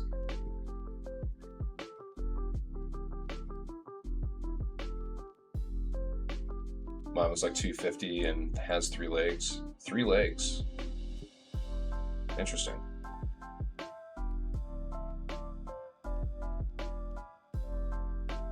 Yeah, I think having good lighting is a big thing as well. I used to have homemade Arclights, hence the name Arclight Miniatures. That or Archlights, light halos. There's a bunch of different names for them, but yeah, they were like LED strips on aluminum bar that I had arched over my desk, and they worked okay, but I definitely found I was getting some backlighting, and because they were LED strips, I found I was getting like a bit of like retina burnout. Just like my eyes would get super tired over long painting sessions because they were so bright. So um, yeah, moving to the light panels from Newer that I have right now, and my Neat-Fi task lamp, my eyes don't get tired at all. And I don't know, I just have well lit painting space that makes it so I don't really have to like hunch over or like move my head to weird positions to see things, at least that often. Yeah, getting my high school teaching license, nice. Just have the student teaching part, unpaid labor. Oh, I hate that. I hate that they make people do that. It's like medical residents and nursing residents. Like, I hate that. Like, you literally have to work like 12-hour days and not make any money. I think it's kind of criminal. Like, you're doing on-the-job training. You should get paid.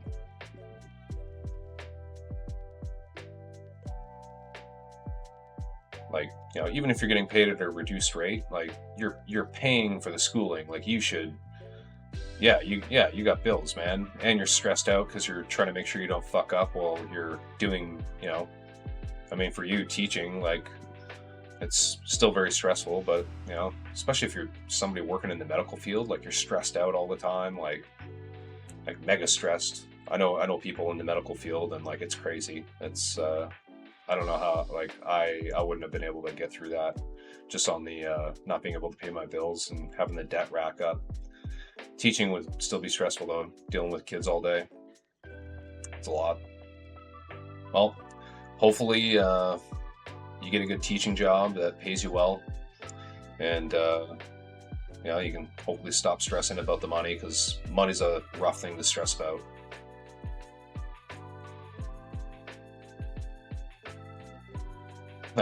Yeah, he's probably wrist deep in medical stuff.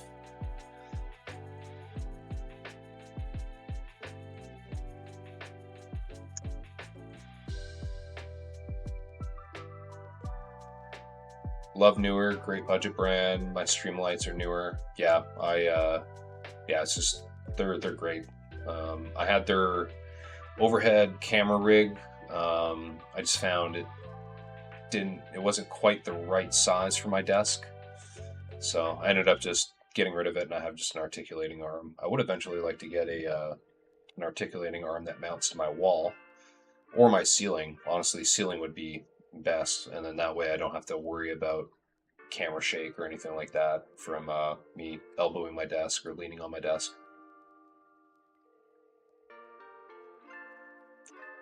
My state in the U.S. is good for teaching. That's good. Yeah, rarity in the States. Yeah, I've heard that. In Canada, teachers kind of get paid a bit better. They get paid decent salaries and get a pretty good amount of benefits. So Yeah, it's a shame. The people that are making your next generation either smart or dumb, and you don't want to pay them a lot of money. It's kind of crazy to me. I think being a teacher should be like a prestigious thing.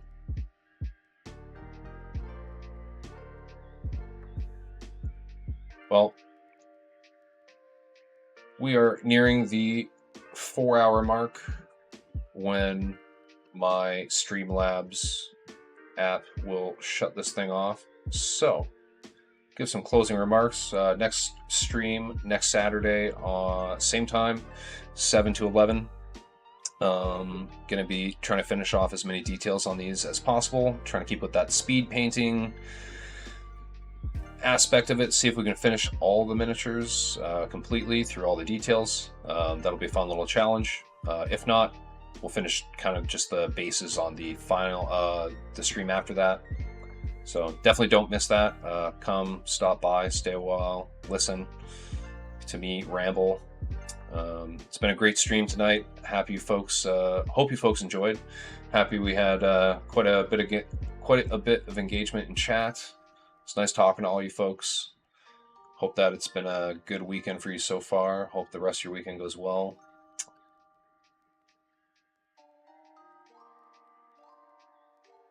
Top of the evening to everybody. I'm probably going to hop on to MechWarrior Online to play some video games for a little bit. If you are so inclined, feel free to hop on Steam and add me. My user is Cushing, and my pilot name in MechWarrior Online is Arclight Minis. Thanks for staying with me tonight, folks. You have been watching the Green Stream, Arclight's happy little painting session. My name is Zach. I wish you folks a very good evening, good rest of your weekend, and a fantastic week ahead. I will see you next week. Same time. Don't miss it.